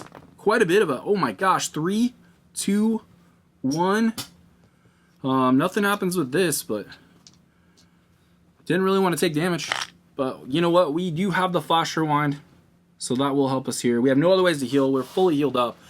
We'll be able to get it back. So hopefully that helps us. But we're going to roll everything. We're going to roll 1, 2. Hopefully get a Beacon Rewind. 1, 2, 3. Yeah. 4. I don't know. This could we want to do that. So let's roll two defense dice. Hopefully we get them locked in and we get a be kind rewind. This is it. 1, 2, 3, 4, 5, 6. Maybe not the phase ghost. Maybe not the phase ghost. Maybe we'll just roll a regular attack die. We are attacking him. He's right next to us. 6 dice. Kobold Claw. Time Jump. Schism. 2 defense dice. And we are rolling on Cinder. Finally. Okay. Well, this is okay. This is okay. Watch this. 1, 2. We'll get 2 defense die. May keep them. May not. We have 3. 3 hitting them. 1, 2, 3. This is exhausted. We will pop these all for Be Kind Rewind. This is like the most powerful. I love this backup plan. He's done. I would say he's done. He is absolutely done. So our little Valiant thing here definitely paid off because that's 1, 2, 3, 4, 5, 6. He has 1, 2, and 3. It took a decade. But we managed to take him out. We took the guy out. I believe we still will need to survive some rounds here. But yeah, that'll do that. We'll I think we have to survive this round though. Pretty sure. If not, we'll see what happens. Let me know. She's out. I should have pulled hers out. He's out. We just have to take a couple attacks. I think we'll be okay. Flame Soak doesn't do anything. So let's do this real quick. 1 from him does 1. 1 from him does 2. Ow. I don't know if we're supposed to even do this, but that's fine. Hits me for 3. We'll cancel it all out. Go back to 2 with Be Kind Rewind. And that is the end of that. Fatigue. Boom. Boom. He should already be down another one, I think, but boom. I'm gonna call it. I think that is a win. Like I said. So I'm pretty sure this puzzle with the Tyrant is probably what's taken this the longest. That's a quite crazy Tyrant Battle. I do like it. It is it's a fun little puzzle. I've had a couple plays where I've been more successful, but I will tell you, Gale by herself has struggled, for me at least, getting this Tyrant Battle done. That was another reason I decided to do it 2-player, 2 gear locks, because I haven't had too much of an issue doing it with Figment. I think he's been successful every time. But yeah, very challenging, trying to manipulate those baddies, get them in to lava spots, get all the lava soaked up so you can deal some damage to Cinder. Very crazy. But let me know what you think about this. Let me know if you have, if you got through this by yourself. Let me know how that went for you. Definitely subscribe if you want to see some more Too Many Bones stuff. Like I said, I think I'm going to jump into Too Many Bones Undertow again with Rage and 40 Waves and, you know, get stands out. I don't know who I'm going to play with her. Maybe Nugget. We'll see what happens. Let me know. Let me know who you would like to maybe see do some 40 Waves action on the next one. But yeah, it's been quite exhausting. So I'm gonna call it. I hope all of you have a fantastic day. I hope you guys made it through this very crazy Tyrant Battle. And I will see you guys all in the next one. Much love.